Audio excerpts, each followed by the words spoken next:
do it. No, swear then, can't swear, because then we'll be demonetized. We don't want that. Hello everyone and welcome back to another live stream. Tonight, whatever time frame it is, where you at. Basically, James is on holidays down in Manchester with his lass.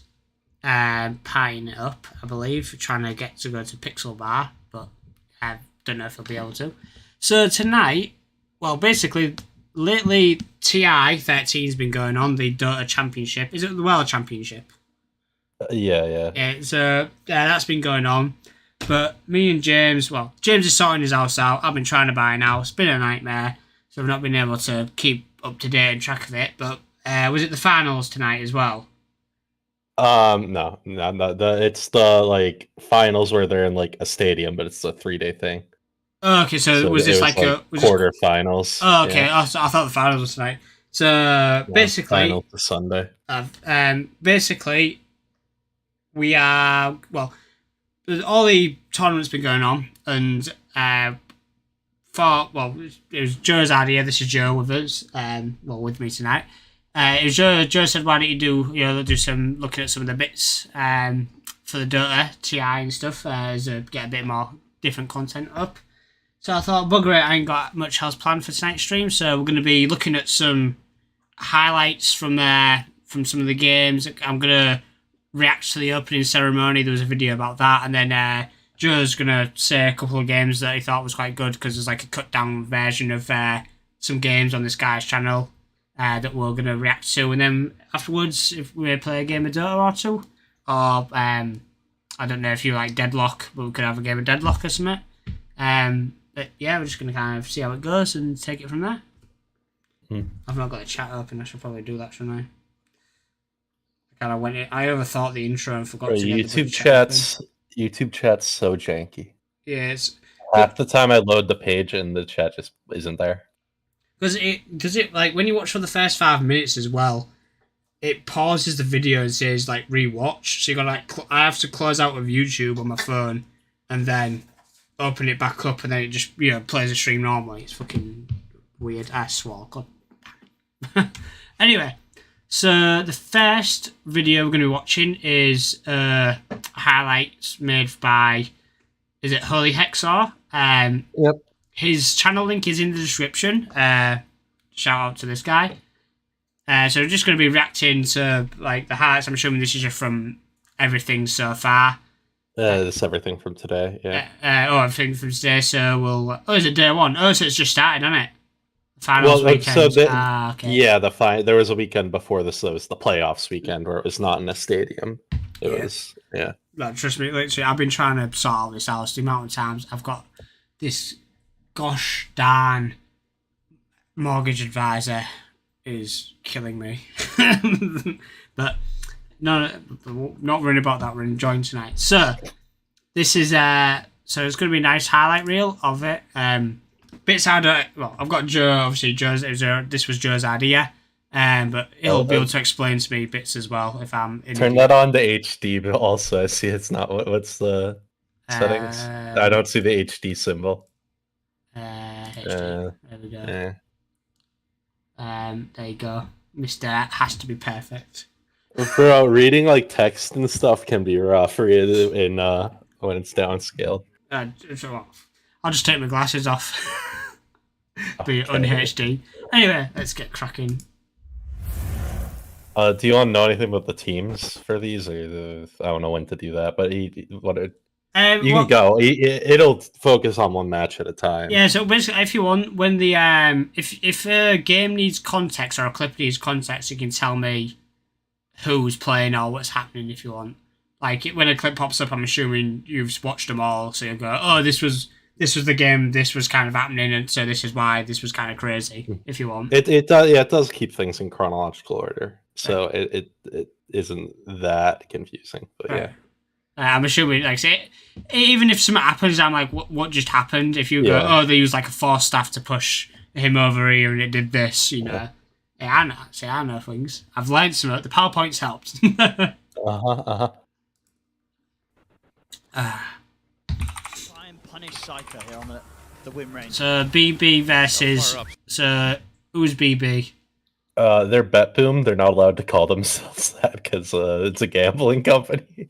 So some tournaments it is get called BB team. They're like a Russian stack. They're actually, I think they're the highest MMR team in Dota. Like 3 of their players are the top 10 in the world, and their whole team's in the top 50. Oh, damn. But they like low key suck at like the teamwork and pro play. So they're like a mid tier team. Every now and then they can pop off. But like they don't have like the like they're really good at playing pubs, you know? They're really good at like queuing up, and like I said, 3 of them are top 10 in the world at that. But for some reason when it's pro play, they can't work because yeah. There's no coordination. It's like getting a team full of the best football players, but they all play for themselves, kind of thing. Yeah, and then Falcons was like kind of almost the opposite, where it's like a team that's like greater than the sum of its parts. They've been one of the best teams of the year for like most of the first half of the year. They like they were winning every tournament for like 6 months. Oh damn. But when the solo, they're kind of they're recently getting more like 3rd, 4th places. Yeah. So yeah, they're also like super hero experts on Falcons. They tend to like, you'll see games where like every single one of them has a Grandmaster badge. Like every single one of them playing a hero they've played 1,000 games on. Amar is like probably their star player. He's their offlaner. He tends to kind of, he's playing the Primal Beast. Okay. Amar the F right there. You can see him on screen. Oh yeah. So red is Falcons, green is BB. Yeah. Just making sure I know who's who. I was about to ask that, but I looked at the top. Yeah. Right. Looks like it does go. 4 heroes on the job here to try and kill this Wind Ranger. They get the setup here from Amar. Quick turn with the shackle shot. TP's starting to come in from BB. Team safe. Nice stun. He's in with the stun to hold them back, but it doesn't matter. Crit still in with the push. Everything happens at once. I was gonna say it's what team fights look at 7 minutes into your games. Yeah, like geez, like there's a lot. I know this is like a full stack of a team, but I don't even know what's happening. I don't even know who's winning at this point. So it looked like Falcons got the pick, but then it looked like BB came in and were gonna flip it, but then they managed to. Falcons managed to flip it back. Once again, 8 minutes in, literally everyone on both teams showed up to us and they got a team wipe. But yeah, it was basically that. BB team got a pick off, but then like everyone from both teams started flooding in. Sand King got a sick ult, and they ended up like a couple of them barely survived. They just barely made it work. But, yeah. So because the team fights not normally happen that early then. So it's been happening a little more with the portals. People getting a lot more used to the portals. So there's a lot more of like when people get level 6, people will go through the portals, and then there's like 4-man fights in the side lanes, and the mid laners show up. It's like there's a lot more like, you know, like the support one lane goes the other lane while the mid's going there, and there's a 4-man gank, and the other team all TPs in. So there's been more and more of that. But a team wipe at 8 minutes is kind of crazy. Yeah. Because sometimes there's a team wipe at 0 minutes, like for a rune fight, rarely. Yes. So, but like a team wipe at 7 minutes, normally that just can't happen. Yeah, because everyone's doing their own thing in their own lanes. Now, there's nothing there to actively make people move around enough to do that. Mm. Jump onto the side. Save's going to be there with a hex. Oh, you're going to like this one. Down onto the 2 of them. They'll get the kill. They'll be able to take down Crit. He's healing. Oh, what? Look at that sinking go. Was that Bloodstone? Yeah, oh my god! Yeah, Bloodstone. Wait. Skill. Like, what the what? Wait, I was like watching. I was watching down here. I was trying to like. I was like cross-eyed trying to look at both. Maureen's he's their mid player. They're playing a mid sinking. He's also one of the like top 10 in the world, I think. So, it's his first TI. He's really young. He was the guy I sent with the Hello Kitty tattoo. I fucking so he got the ult off and popped his Bloodstone. Yeah. So he just kept alive from his thing. Yeah, they all focused him and just barely couldn't kill him. His life still back up. Oh, this is just Amar dodging everything. That's sick. The splitter's not hitting. He's alive. He's doing the high five while dodging all their shit. Just BMing him, basically. Yeah. But it's not going smoothly. They've got Psycho moving over as well, as they're desperately trying to find some sort of kill. But they're in with the jump. The stun onto the 3 of them there. The cookie comes out. Can they actually get a kill? They'll bring Skeeter down. That's one. Amar is getting low, but they're dying in return. They've lost 2 of the BBC. Because some of the stuff like that, it's hard to fully understand what's happening. You know what I mean?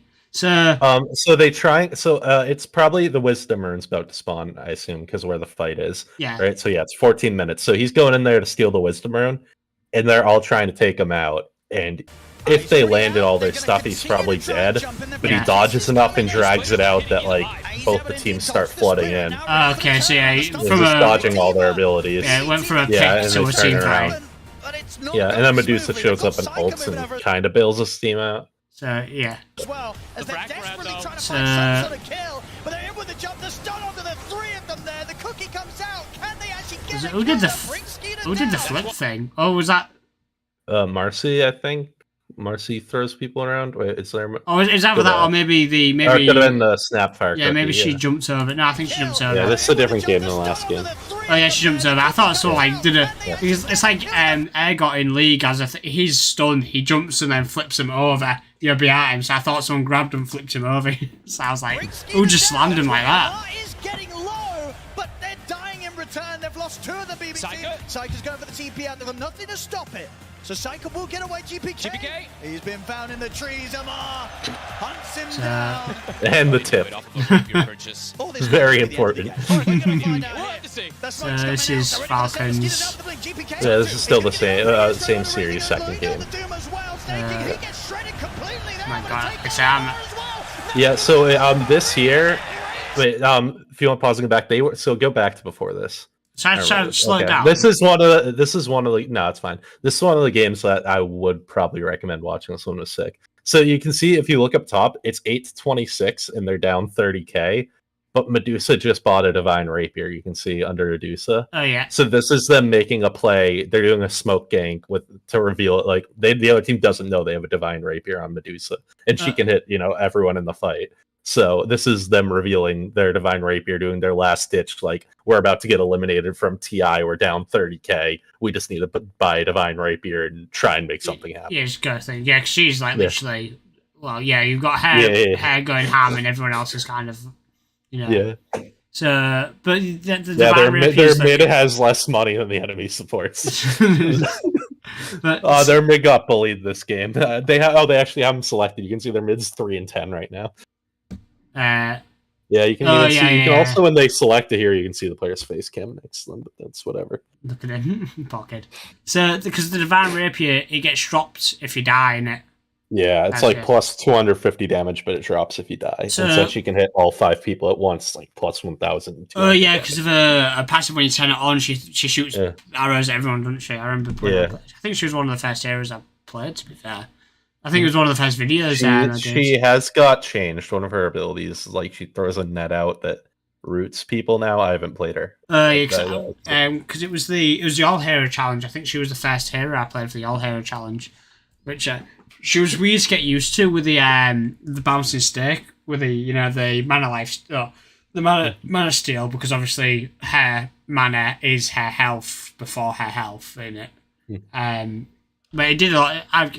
As I was going for the game, I was learning that actually does a fair bit of damage. Like, I was playing her a bit wrong, learned how to play her at the end of the game, as I'd have with a lot of the heroes. Was also, I don't know if this was the game where I posted the meme where it was like Medusa on BB and then every other hero on the other team. Medusa, it's like it was 1v9. Medusa is 1v9 in this game. This may just be the end of the game. Don't tell me the outcome, but it'd be crazy if they did a comeback. Where's Medusa? There's Medusa. Alright, if you want to go back, let's look at the green health bars and look how fast they fucking drop. That's right. Yeah. I'm just trying to... how fucking fast these people deleted. Dodge. Yeah, I was getting like 3 hits. Yeah. To the comeback here, potential from BB team as they storm outside of the base. Stone gazes up. Saka in the front lines. I do it. They're gonna get the jump on him. No. Keep alive. Yeah, and Medusa's fucked when she has no mana, right? Yeah. Oh, wait. Oh my god. How? If I got jumped on like that, I'd be dead. Steal. That was a satanic, I think. Or just general life steal. I was going to say, if that was me, if I got jumped like that, I mean, I know I'm awful, but damn. There's also some plays they don't show from this game in here. I don't know if you want to know, so they just don't show it at all. But on Falcons, so they kept jumping the Razor, right? Like they would doom the Razor, and then like focus the Razor and kill him while he's doomed. Yeah, and Amar on BB team, on Falcons, sorry, Amar, he bought the shard or the Aghanim Scepter for Centaur that lets you like pick someone up in a cart. And every time they doomed Razor and jumped on him, they just pick him up in the cart and run him away. Oh, I remember saying that. You said that I've never seen anyone use the cart in a TI before. That's not what you meant. Yeah, I've never seen a pro use that ability before. The first time I saw it, I was like, what did I just see? So literally, they went in, stole him, and killed him, basically. No. They went in, the enemy team would go on him and like jump and throw all their stuns in, and just pick him up in the cart and walk him away, get him out. God. That's actually ended up being what wins them the game. It's a good link. The static link. Oh, damn. Yeah, they had an Aegis, so their plan was to like make them all use their stuns and crap to kill him once here. But if you go back, Amar got a frame perfect stun. So if you go back to right when he's respawning, yeah, look at this blink stun for Amar. Okay. Literally the frame he respawns, and he got that other dude in it too. This was low-key throwing. It was a very questionable play. Their plan was have Medusa go up, tank a bunch of damage and stuns. Then when she comes back up, all their damage and stuns are gone. Yeah. But they actually had plenty of damage and stuns, and Medusa didn't get to do anything. Fair. And drop the Divine Rapier. You can see it on the ground right there. Why, sorry. Next to Snaking. Oh, yes. Yeah. Let me just pour a drink. To be fair, it's not too bad watching it. Like I say, it's one of those things where it's... I don't always say it, so I'm trying to have the bloody time, to be fair. Like I say, when you said it was 5 o'clock in the morning for you when this was happening, wasn't it? 4. 4 o'clock. Like I say, for me, it was 5 hours difference, isn't it? So it was like 9 o'clock. Yeah, because it's in Denmark, so it's like kind of normal time for you. Are you working this whole weekend, or not the weekends? I work during the week. Sometimes, if I work weekends, it's on overtime. Yeah. But no, like I'm just saying, Sunday you could do the grand final. So. I'm house shopping. Well, I say house shopping. I'm looking at stuff for the house. Toilets. Yeah, my time this runs from like 4 a.m. to 4 p.m. So your time it's like 9 a.m. to like 9 p.m. ish. Yeah. Because it ended early today. All the series were. I don't want. They were mostly short. Yeah, because I know, like I say, on Sundays, it could have easily gone another 3 hours if like every game was close. Yeah. Yeah, because I know Sundays would be dog walking, and then this Sundays looking at like bathrooms and houses and stuff and all that crap. So he was trying to bait him out basically. Thought, I'll go in, die, because when that happens, because he gets the respawn.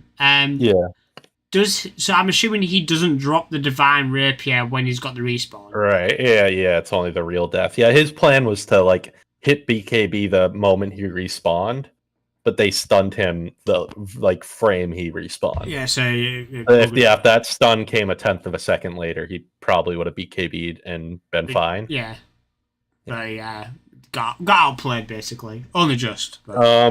I don't even know. It was a stupid play thing, but I'm not a pro. I'm not top 10 in the world like these guys, but like it seemed very questionable. I think they probably should have had their tank go up, or put the Aegis on the tank and have him do that instead of having like the person 1v9ing. Never mind that. The main DPS the dude 1v9, and his team like wasn't there to back him up at all. Like his team was so far away. If you want to go back and like look at the mini, I was looking because to be fair, I thought when you said that was kind of his plan, I thought he was gonna like die, but the whole him respawning was. While he's respawning, his team will kind of come up. Yeah, when he's alive, exactly. They'll his come team in. should be getting in there now and causing a bunch of chaos now. Yeah, so it's hard to do this perfectly timed frame perfect thing. Yeah, like they should be having to dodge abilities and hit people and whatever, but instead they just get a focus on stunning this dude the frame he respawns. Yeah, because I'm assuming he may have done this off his own back then, and everyone else was like, what? You know, kind of good. They got it at the last second. No, they definitely communicated, but this is like where I'm saying like their team play is questionable. Okay. Because, but like he definitely communicated, but they probably weren't standing in the right place and didn't execute it right. Yeah, so they kind of went tits up quickly.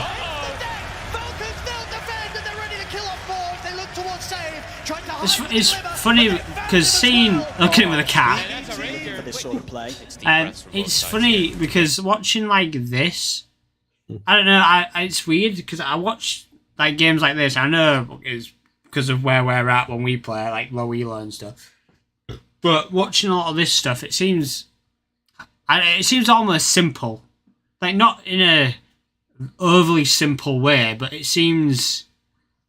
I don't know how to describe it. You know, when you're playing it, like I'm looking at my keyboard and I've got 10 buttons to press, and I try and press them all at once. But then you watch these, you watch these people do it, and then they're like doing it all, like say frame perfect stuns and all this crap. Yeah. I know they play it for a living, like it's something I talk about. I'm sure I must have mentioned this a bunch, where it's like you kind of focus on a thing and it becomes autopilot, and then you focus on a new thing and it becomes autopilot. All of the things you have to think about when you play Dota are on autopilot for them, and they get to think about a higher level of stuff. Yeah, exactly. And also, the game's like less confused because they're all on the same page. Their team's all doing a thing together, so it's a lot easier to explain what's going on in their games. Where in your games, it's like, well, the two of you are doing this thing, and then your mid laner's doing this thing, and who knows what the support's doing. Yeah. But here, it's like this is what they're all doing. Yeah, they've got an objective, and they all do the objective.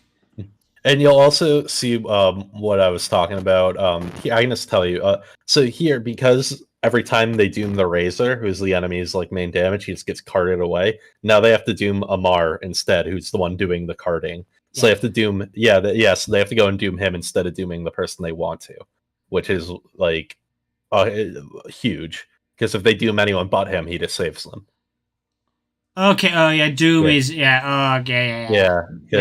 like basically removes a person from the fight. Yeah. Because I'm assuming when he dies or uses his thing, it just instant kills whoever it is. No, it's like they can't heal, they take damage, they can't use spells, they can't use items. Oh, so when Doom because he gets an upgrade that makes it so they can't use items. They can until he's like level 20. But okay, so Doom's the one where. Is Doom the one where when he dies, he really does the like his abilities are short, medium, long, or matters? No, that's Shadow Fiend. Okay, so I don't think you've played Doom. He's complicated. Probably not. What does I don't think I've played him like you say, but I've hovered over him. I've hovered over him in the hero menu. I can't remember what he does. So, because what is it? His ult that silences and does all that stuff. Yeah. And the idea of his ult isn't dooms a person; it just makes that person useless. Okay. So basically, he I'm assuming he's got blink. He'll blink on. Yeah. Like basically deletes the most. They can see the most valuable player, and he can just remove them essentially from the fight. Yeah, and that's when Amar got the scepter to save everyone who he dooms. Now Doom can't doom the most valuable player. He has to doom Amar. Because he's the one with the cart. So if he got doomed, he was like, okay, I'll get you out of the fight then. Yeah. Until it's done. Okay, I get it. Yeah. I get it now. So there's the damage. And now Razor, who is the person they were dooming before, now gets to just walk up and fuck them up. Okay. In a normal fight, Razor would have been doomed and not able to do this. So have they got? So is the Centaur Warrunner? Is he like basically like? Do they have to? Because obviously they doomed the Warrunner instead. Yeah. So is he like that much of a problem? I mean, he's still alive though, isn't he? So it's just if they doom anyone but him, it's useless. So they have to doom him. So it's not like he's necessarily that much of a problem. The problem is that if they doom anyone else, it does basically nothing. But wouldn't it be easier to just still doom the Razor? He cats him away, then it's essentially a 5v3. Well, they could just kind of reset then, because like Centaur could ult, and his ult gives everyone move speed and like makes them unslowable. So he gets ult, and his whole team runs away, and they reset, and then the enemy team has no doom. Fair. Yeah. Fair enough. Be it for Falcons, they're pushing on. That was the fight. I like this. It's like somewhat not proper analysis, but it's somewhat analysis as well. Because this is actually like you say, watching. It teaches as well, watching people that know what they're doing. Yeah, it also gives you ideas of how to like think about the game, I guess. Yeah. Or it does for me at least, yeah. It gets you think about it on a higher level than like, oh no, I'm gonna hop in a game and press my buttons and hope things go well. There you go. There, he's doomed. Okay, so the Dragon Knight got doomed there, and he just carded him, and Dragon Knight can just keep hitting the thing. So immune. This is Dragon Knight. So where's Doom? There's Doom. So he blinks so on him. Doom and carts him, and now Dragon Knight can just keep hitting the base while immune. So they literally attack. can't. Yeah, they can't stun him. They can't attack him. He's not taking damage from the Doom, and he's just sitting there attacking their base. So he can see. Does he? They'd have to kill Centaur or like wait out the 8 seconds, but yeah. So does he get to choose? So does the Dragon Knight get to choose who he auto attacks in the car? Yeah. Yeah, I don't think he can cast spells or anything, but he can't anyway because he's doomed. So it's essentially like the first Transformers film where Megan Fox is driving Bumblebee in the back of the pickup truck. Sure. I've seen it 10 years ago. I don't know. I don't know why. It just reminded me of that. Like Megan Fox is like driving down the street in a pickup truck. She's hooked up Bumblebee. She's driving down and she's screaming shoot at him and he's shooting the bad guys. It just reminded me of that. But yeah, that's kind of, to be fair, it is clever. Knowing that and that fact, that is actually, because when people attack Warrunner, if he's got loads of strength, he reflects damage back as well, doesn't he? Yeah. If he's got not BKB, if he's got Blade Mail as well, I know it doesn't stop spells and stuff, but he'll be reflecting a lot of damage back, so he's hard to kill to get him out, and it is clever, isn't it? Yeah, I also want to, because I think Amar, I don't think he's like a Centaur specialist. But I think he's a Doom specialist, so he's probably had this happen to him on Doom. Oh, so he knows. He has a lot of Centaur games. He's played 200 Centaur games, but yeah, he's probably had this happen to him on Doom, and that's why he knows how to play against it because he's had it. Yeah, when you know what people do to you, you're like, oh, I can get my revenge now, can't I? That's fair enough. It is clever that though. Like, so you just. Jeez, that was that though. To me, that was a fucking. I mean, that was a good play. That from what I could see and everything, understand that was to win that round. Because did that win him the game against Falcons? Then was that the thing that won him it? Falcons won. Yeah, Bet-Boom was the last Eastern European team in the tournament too. Eastern Europe's out. This is Extreme Gaming versus Aurora. Extreme Gaming's Chinese stack. The only one I really know is Ame, who's like a very famous carry player.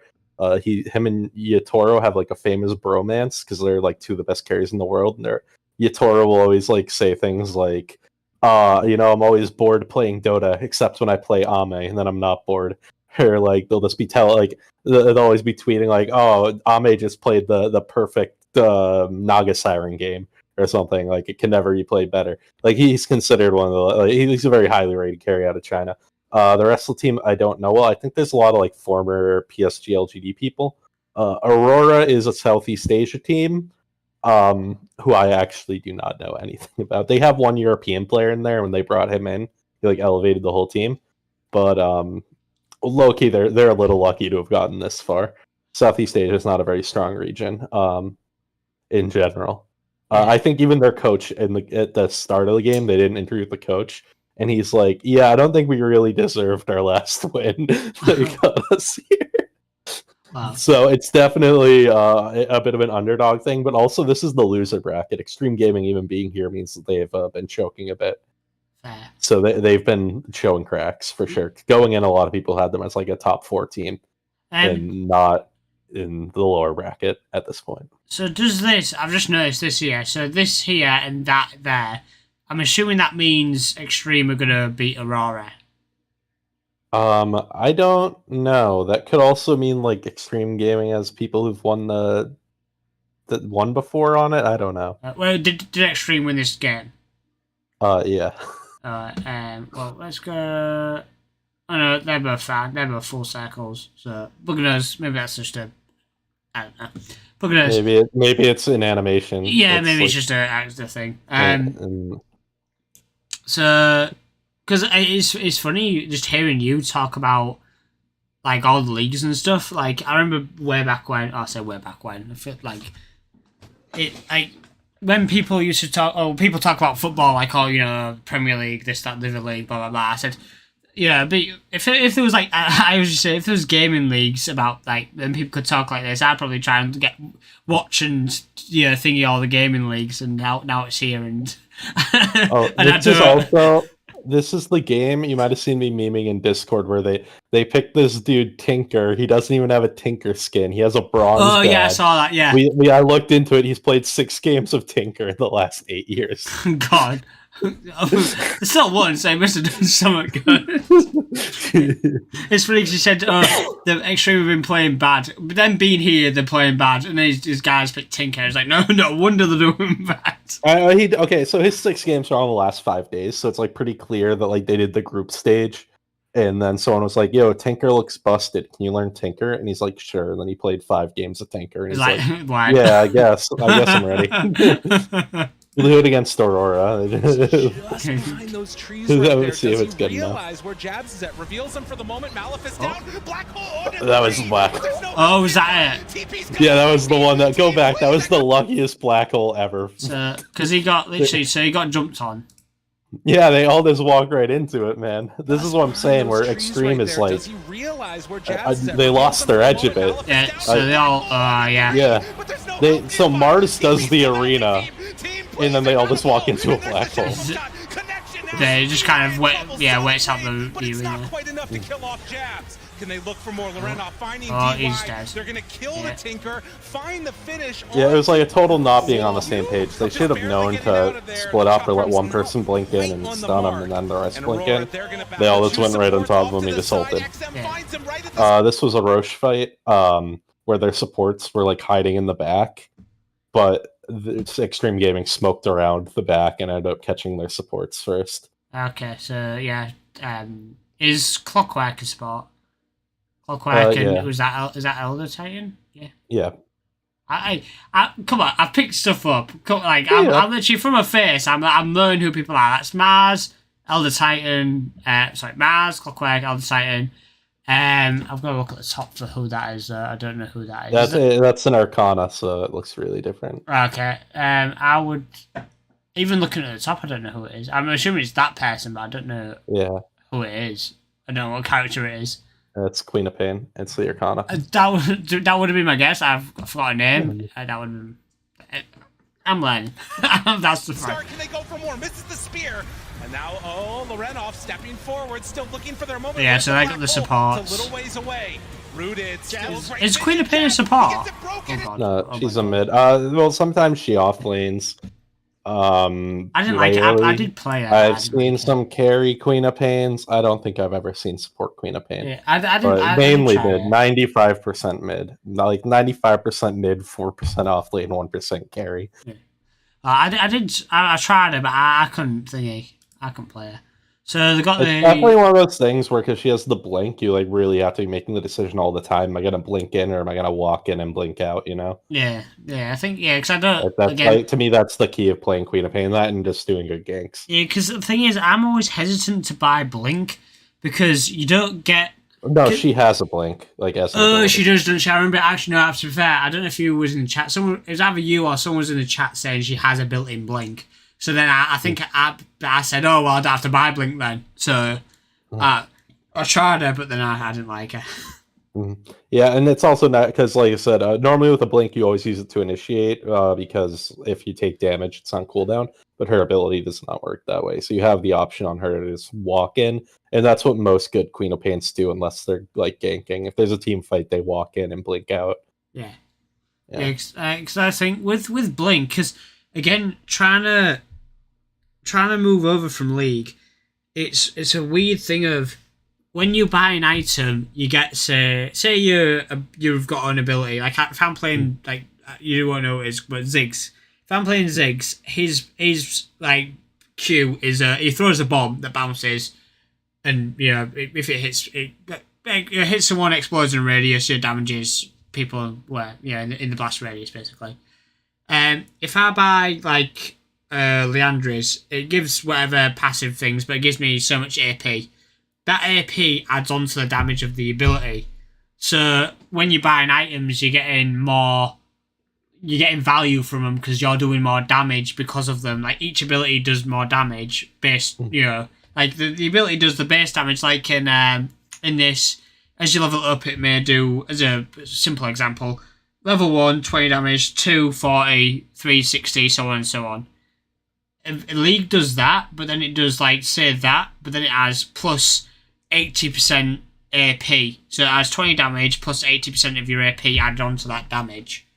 Whereas in Dota, like say Blink Dagger costs 2,300 gold, or is it that still? Or somewhere in there. It's like 2,150, 2,250, something like that. But with me, I'm looking at that and thinking, sure, it's value. Like if you're playing Sand King, you get Blink Dagger to blink in and get your stuns and your ult off and stuff. But I always look at it and think, well, I'm not getting any stats from it. I get a blink, sure, to initiate and do something, but I'm not getting anything from it, if like damage-wise or ability-wise. So I think, going from League to Dota, I think my biggest thing is when it comes right down to it, like when I look at an item and I'm not seeing any stats that benefit me. So even in like League, when you buy boots, like you get like, depending on what boots you get get attack speed, you get armor, you get more. You can get more move speed, like move speed. Or you get magic pen. Whereas the like boots, I mean, to be fair, the boots in this do when you upgrade your boots, you do get like the arcane boots. I love those. Are my favorite boots because you get free mana, which when you get them, you're pretty set. But you know what I mean? It's like, I think that's why I'm hesitant to buy things like Blink Dagger first, because I'm like, well, if I get Blink Dagger first, I'm not gonna be useful. Because even in that, when like you're playing with random people as well, I've got Blink Dagger to go in and initiate a fight, but I'm relying on the follow up of alone. it. Yeah. So if I blink in and do a really good initiation, I'm relying on other people that are clearly at my level because they're playing with me, which isn't very good. So I feel like I need to learn other heroes that are a bit more, they can kind of stand alone, kind of carry themselves a bit, and not, like say, Sand King's great, but not when if you've got like one or two people to follow up on your Sand King plays, then it's good. But if you're a solo, Sand King seems a bit like, if you went ranked solo queue, I feel like Sand King wouldn't be good unless you was like actually talking to people in the game. Yeah, I don't know if I was gonna say, I feel like comms could be, but did I ever do the comms PowerPoint, or is that just fucking gathering dust? I didn't make one, and that was the thing I talked about, where like if you communicate properly, stuff like that'll happen less. I think like even a ping or two before you go in will like let everyone know you're about to do something. I can't fully remember, to be fair. I probably didn't. I feel like I didn't, but I don't know. Yeah, you may not have, because I always forget how to ping. Because it's harder to ping in this than it is in League. Like League, I think you just press and hold G, and then you got your circle, and you go to the right, left, up, down, diagonal, whatever, to like fight, bait, group up, whatever. Whereas in this, I press it, and it's like it's less specific. If that makes sense. Like I can. You can customize it in Dota. I don't know if you can in Dota. When you do that like chat wheel thing, you can customize every single one of those. And there's an alternate chat wheel that you. But yeah, we may have to look into it. If we play a game. That was going to be that was all in the comms PowerPoint, but the viewers didn't like it hard enough, so they'll never get to see it. They'll never see the light of day. Well, it's, to be fair, it's not that the people aren't watching. It's Oh yeah, it got restricted because you guys swore too much. Yeah, there's that as well. It's a thing of, I don't know. It's weird. Like say that one video got pushed out massively. We still don't know what happened with that. And then low-key, I feel like it's gotta also be that like having two different editors with two different styles. Like if a video pops off and then the next video comes out to made by a different person, and the people who like that first one aren't gonna like the next one, yeah, and then like I feel like that's gotta kill the algorithm. But I don't know. Yeah, it's awkward because it's trying to get the middle ground of like with Dota. We've found that because what we were learning was Dota players and people that want to watch Dota content, they don't mind watching the longer videos and the longer content. Like with TI, you said, oh, if you react to TI, which is what like an hour and a half long, and well, some of them, almost an hour and a half long, you said, oh, still get loads of views, and it did pop off a bit, and like, so people want to watch us react to something for an hour and a half, and they're happy to watch that. And it's so then I was thinking, oh well, if I kind of put up, somewhat cut down a little bit, but if I put up like a full game that we've played, then they won't mind watching that. Which sometimes it did work where we got a couple, fair few views, like 1,000+ views, but then it started dropping a bit because, like I said, James is better at cutting videos down, whereas I'm a bit more. I'm not as harsh as he is when I'm cutting videos, but then it's also a thing of finding the time to finding the time to watch even a stream, if depending on what we're doing, like if I want to do a quick cut video of 3 different games, essentially I've got to watch 3 hours worth of footage to then try and cut down all of that to like 20 minutes between the 3 games of stuff, which James can do it a lot better and a lot easier than I can. Like no matter what I do, I'm like, oh, that needs to be in, oh, that's for that needs to be in, and I can't get rid of the dregs. So it kind of like you say, James does the shorter videos in that regard, but then I think, oh, sometimes they don't mind the longer videos. But then if I do the longer videos, I can try and pump more of them out.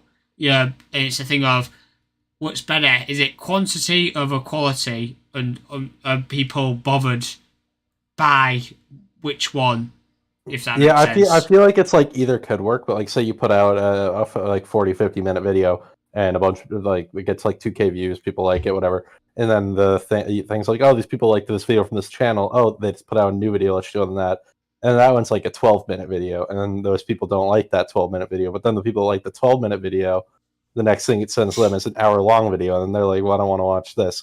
And the algorithm's eventually like, well, every time I send these people the next video that these people put out, they don't like that one if they like the last one. That's a good point. I feel like there's an audience for both, but like the whiplash might mess with the algorithm. I don't know. Yeah, to be fair, I feel I don't know. Yeah, to be fair, you're making a very good point. I didn't even think about this. So just honestly, you saying that alone, because you've not really stated us wrong. To be fair, you got. If it weren't for you, we would have got the 100k video. Like I'm gonna give you a good 50% of that. No, I'll give you 70% of the credit for that one. Okay. But no, like I say, if it weren't for you, we wouldn't have got that. To be fair, so thank you for one thing. But I do. Like I say, when you've said stuff, it's not you've never stayed as wrong. So to be fair, I'll probably talk about James. I'll talk to James, and we'll maybe try maybe we could just try the longer videos. Play the games because it's one of those things where we've been playing. But when you're learning and you're doing bits, but then you always get to the point where when you hit the wall of there's so much stuff you've kind of had a glimpse of everything, but then it starts getting a bit daunting. You're a bit like, oh, for God's sake, I'm going to try and do all this, and it gets a bit frustrating. Like we played and we were having fun, we were winning, sometimes losing, but we were winning, doing bits, blah blah blah. But then we've lost for so many games in a row because we kind of are falling short, and we, like I say, we don't have the time to get the practice in to practice the extra bits. So we kind of fall behind, which I think has kind of knocked our, I guess, enjoyment of it, if that makes sense. It's kind of knocked us a bit. So it's, so we've been a bit of a, I don't know, what's it called? Bit of a rut, that's the thing. We've been a bit of a rut with Dota, if that makes sense, I think, lately. So, but like, there was that one stream where we played with, because I made a video of it, cause I called it the Dota coaching, because Kelly coached me and James and a bit of Sherlock as well. And we did a video of that. I made a video of that, and we ended up winning that game. And it was actually, like I said, that was we properly enjoyed it. You know, when we was doing that, even if we hadn't won that, we played it and we was enjoying playing. Like, win or lose, we enjoyed doing that game. So I think we just need to try and we're in a bit of a, like I said, we're in a bit of a rut because we're even in life, you know, like I said, we're buying houses, we're trying to sort stuff out. So we're trying to, once things settle down, we'll hopefully get back into a flow of things and get back into stuff. But I think there's so much going on at the moment. Like, you know, there's, like I said, I say the house bits, but there's other stuff that I'd rather not go into. But, you know, so I don't want to properly get back into everything and enjoy everything properly, because, like I say, us doing this and doing it all, it's not, at the end of the day, we weren't fully doing it to, you know, make the money or do this or do that. We're just kind of doing it to enjoy ourselves, but then share the enjoyment with people. If that, as cheesy and cringy as that sounds, we just wanted to enjoy ourselves and enjoy ourselves with everyone, you know, if that makes sense. So, but I think we'll, you know, like I said, we'll want to try and get back into doing bits and enjoying gaming more, if that makes sense. Mm-hmm. Anyway, that's my rant over. Sorry about that. I was just kind of the international. Wow, that's a tournament happening. Wow. Yeah. Sorry about that. Got a bit of thingy, but anyway. So yeah, everyone got caught out a bit. Yeah. Sports got caught out. It's a little ways away. Rooted, still great vision. Jabs, he gets it broken, and now he's found. He's gonna die.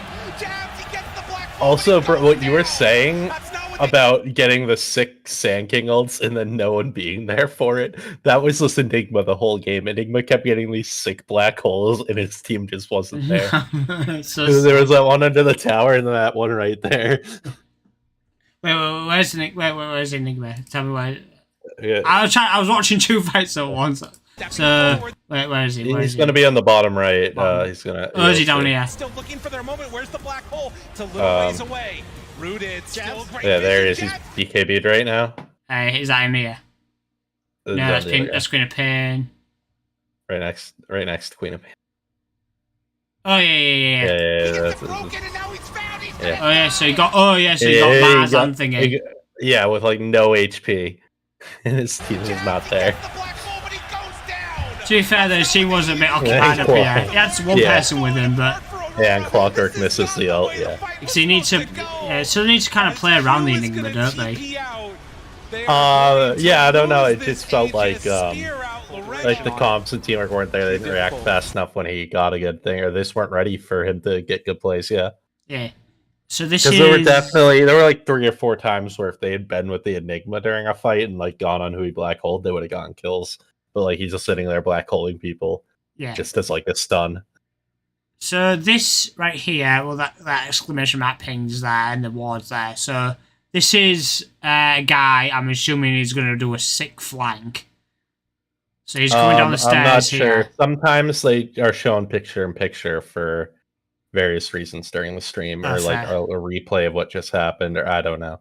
I don't know why they're showing that clip right now. Something. Well, he's here. He's here, so I'm assuming. My guess is he's going to come down to a sick flank.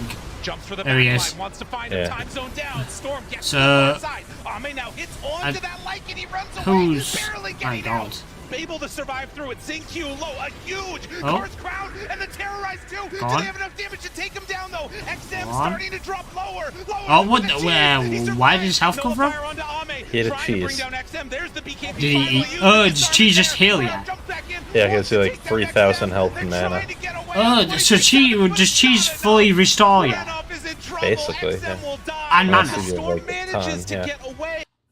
So every time you said no one took the cheese, is that why you kept saying it? Because that's what the cheese does. It's borderline a second life, yeah. Every time we looked at the cheese, we thought it was meme. We didn't know it fully restored your health and mana.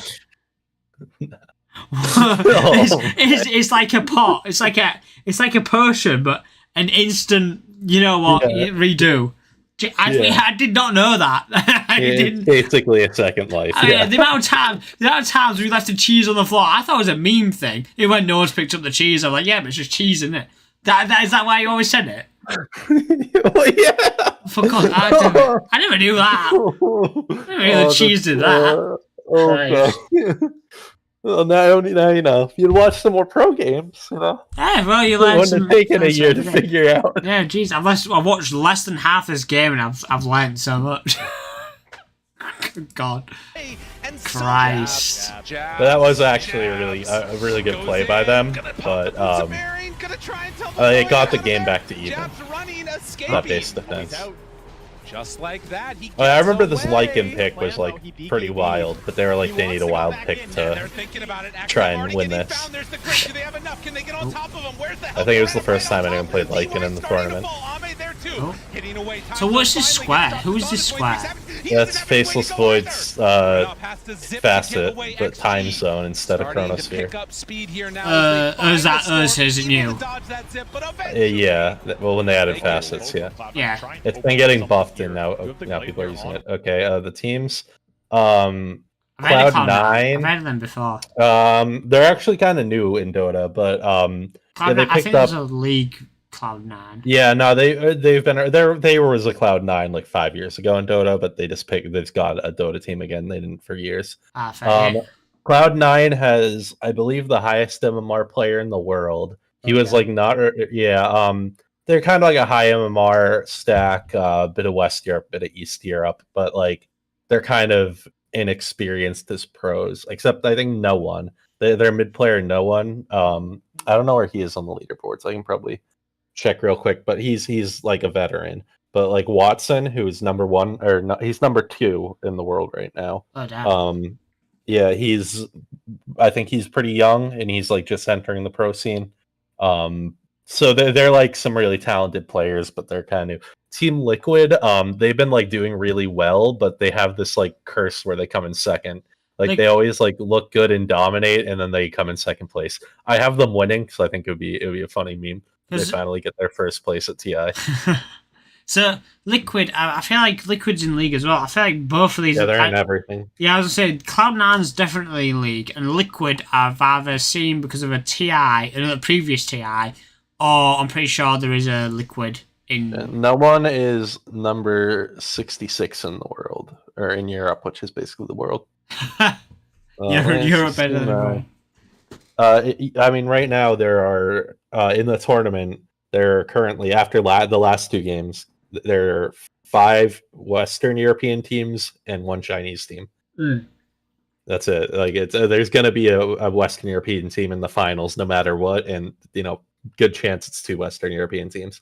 Europe's kind of dominating Dota for the last like 3 or 4 years. Is there any English teams? Nope, there's 1 British player. Oh, Cloud9 also has DM. I think they're offlaner. He's number 14 in the world. God, there's 1 British player down. What team is he on? He's on Cloud9. Oh, is he? He's actually on Cloud9. Yeah, they're offlaner. Yeah, DM. Fair side. Is that the Sand King? No, he'd be green. He's probably the Underlord. But yeah, so this is basically a team that's been doing really well all year versus like a bunch of like pub stars, some of the best players in the world who kind of recently formed a team, got backing from Cloud9, managed to qualify their way in. Fair. Yep.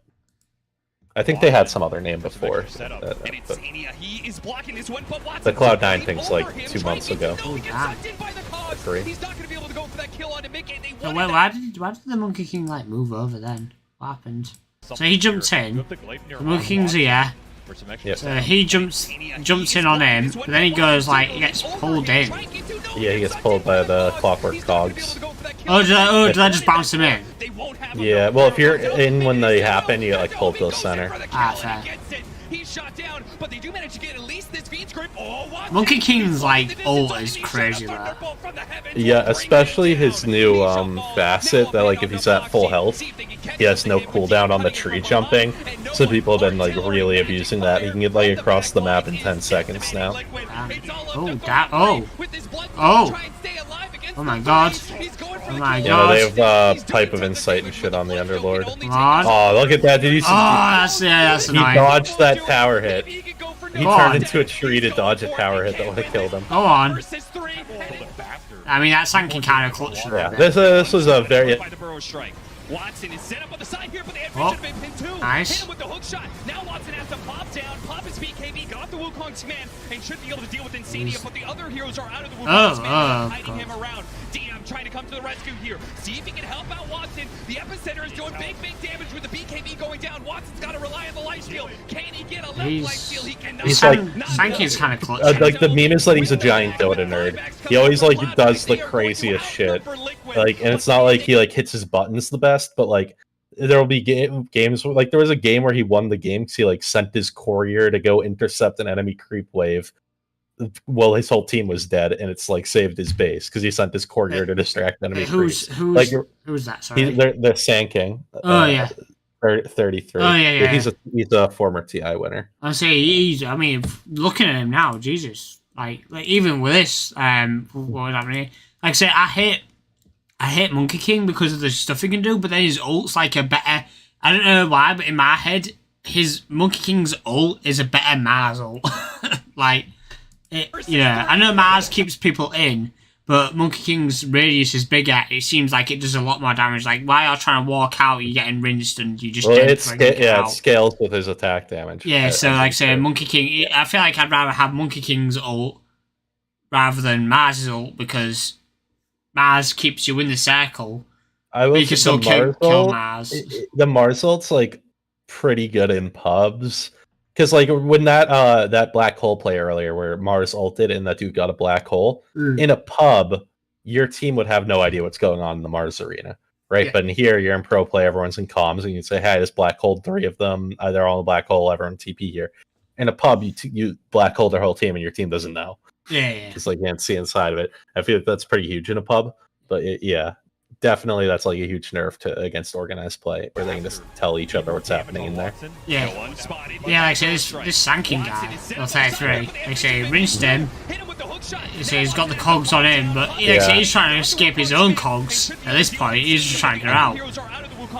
So, like I say, the Wukong's doing pretty good, but again, against the Wukong against. Right, look at him. Oh no, sorry, that was a Wukong, wasn't it? Yes, like I said.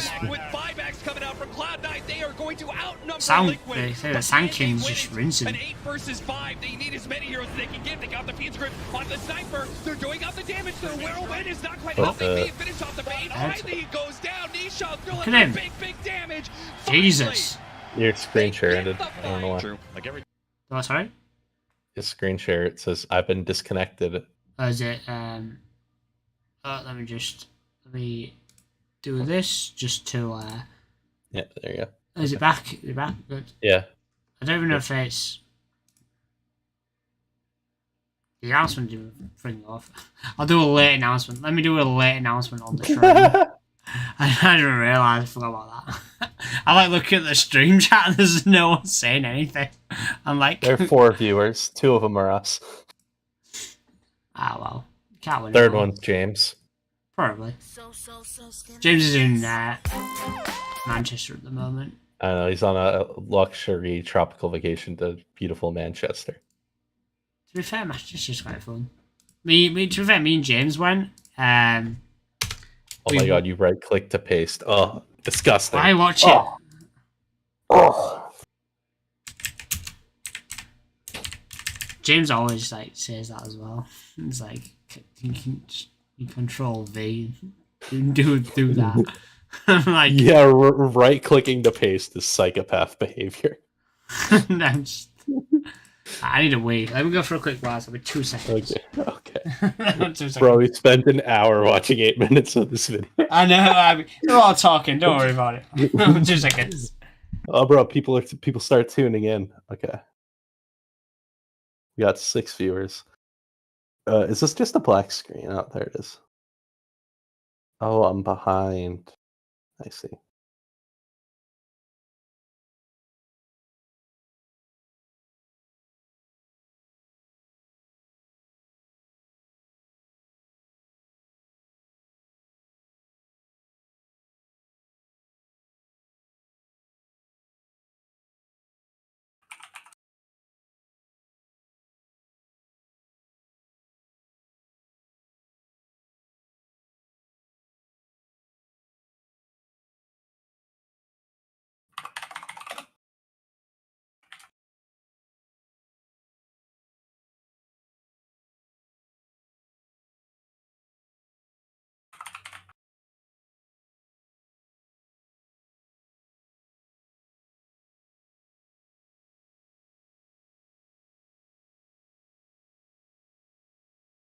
Oh, okay, I'm back, and I see a puck.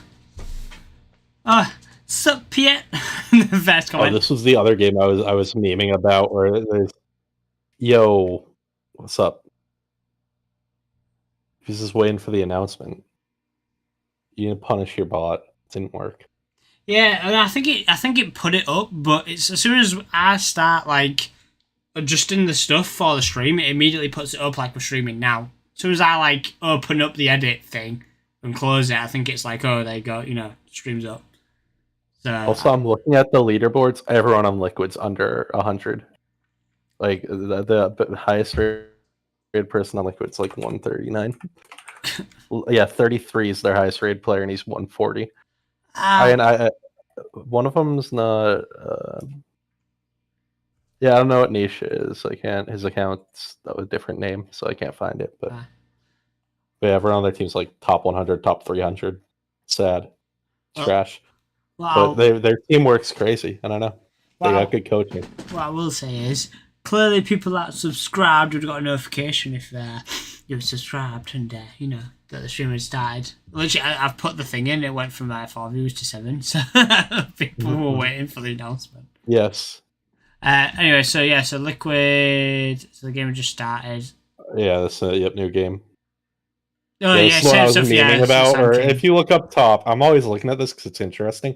The Dota Plus badges, you can like see like the Doom has like the Grandmaster badge. He's played like 1,000 Doom games. Like the Naga, the Puck, and the Razor. They've all played like less than 30 games. Oh yeah. So is this the Winter Wyvern? Is that like more then? What's that? Yeah, that's like the level 20 badge. So that's like 300 games. So I'd say. Damn. So there's no Sanking this time. Yeah, probably got banned. Sanking's been like picked or banned most games. It's very strong right now. Got him inside the snowball just in time for the LSA. Damn. In trouble out of So you saved him from that stun, then, didn't he? Yeah, he saved him and got a turnaround kill. Damn. And there's a lot of this. Like every time shit goes down a side lane, the support takes the portal through. There's like suddenly Naga's there to match their people keeping in. This moment is going to be super important because they have the agents. So that's just got Rush. Do you get any like damage buffs from Rush? Or do you just get like the item drops? No, so the first time it just drops the Aegis.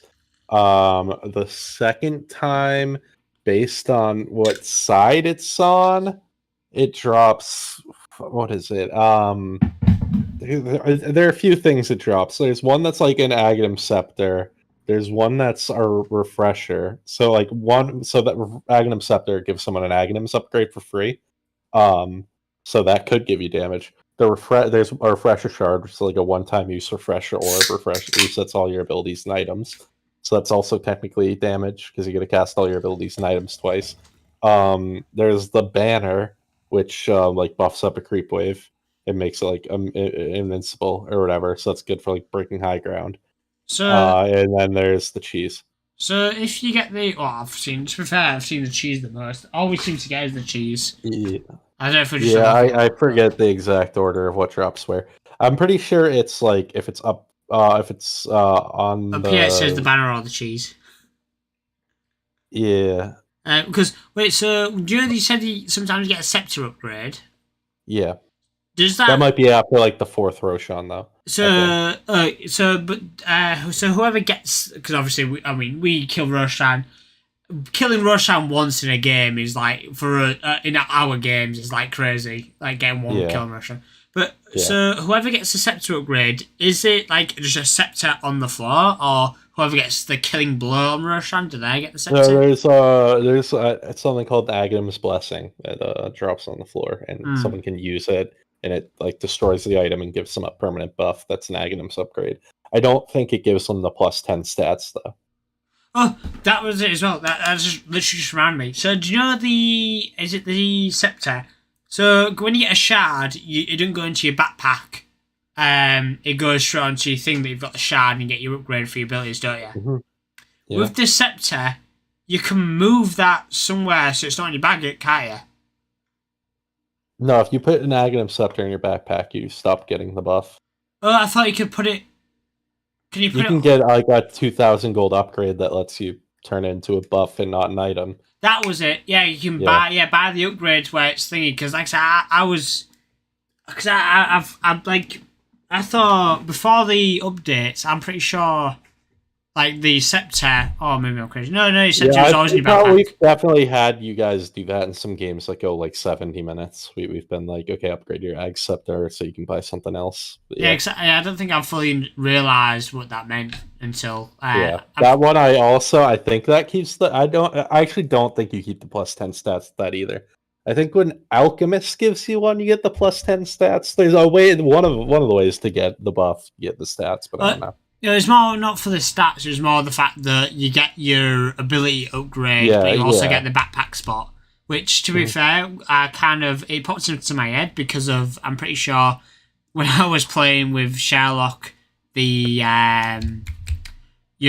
swarm mode thing, and we said, you can upgrade your scepter to, we talk about the scepter because obviously you just get a bunch of random abilities, don't you, of who you pick. I didn't watch those, I don't know. Oh yeah, basically you when you start the game, you've got random heroes and you can pick up to 10 abilities from all those random heroes to auto cast, do swarm stuff. And then it got brought up. Then I was like, oh fuck me, I didn't realise that. I swore again. Jeebus. But yeah, anyway. Let me start this clip again so I continue. So they've just killed Roshan. Yeah, you'll notice they're doing it at 25 minutes, and they're gonna do it every time it respawns. Yeah, it's just a big. It's like. Oh, this is important. I hate sniper. It's weird. I hate sniper, but then seeing this is actually. I know he's rinsing him now, but the people actually living. Oh, I mean, look, they're about to kill him. They're all getting on top of him and focusing them. They all run past. It's even with the sniper when he's attacking them though, he's not doing that much damage. Whereas in a game that we play, there's a sniper sat right at the back, just, going boom, boom, boom, pushing us back and absolutely demolishing us. I'm like, how do we play against this? I know there's certain items and certain things you do to deal with stuff. Well, and also he doesn't get out of control in the first place. They're playing it right along the way. Yeah, that happens a lot in the low games, low elo. Other way, he's running away. I know. He's got no mana for abilities, has he? Well, he also knows it's a puck, and it's really hard to catch puck. So. Oh damn! What a ult! What a ult! That was a good ult. Sniped ya. So it can teleport to that orb thing he does. Yeah. You can also just stop existing. I'm watching this. So if you combine that with a blink, you can do crazy stuff. I'm watching this, and I can't, even in this fight, I can't tell who's fully winning. I feel like the Reds. No, this was a very close. It's 50 minutes in, and it's even on gold. Yeah, right I would say now. Liquid seems like they're winning because of the health bars, but it seems very. It was dead even. Like I said. Yeah. So they did. So Liquid got the upper hand. Yeah. But only just. Yeah.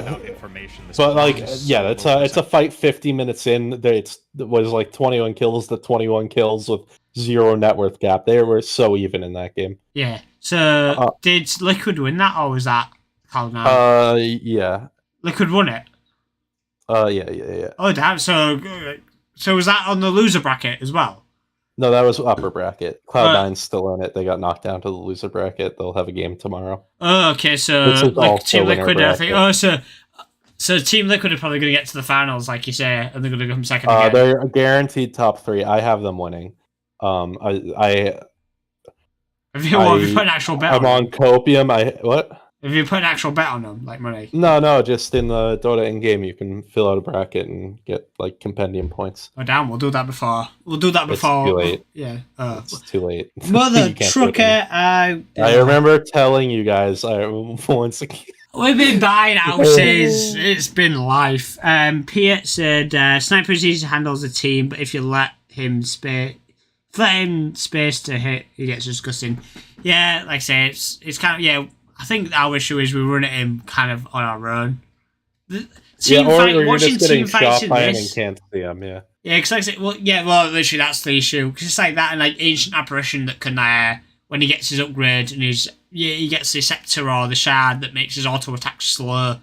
Yeah, he's just doing a long range auto attacks, rinsing you, and he can't get anywhere near because he's slowing you and just rinsing you from like. But yeah, across you the can map. see they all like run past the front line to find the sniper and try and get him out first. Yeah, because like I say, I think watching this, you see him fight as a team. Like, oh yeah, if I had a team would fight together, then oh yeah, we could have won it. But then obviously, again, we're not in full comms. We're not in this.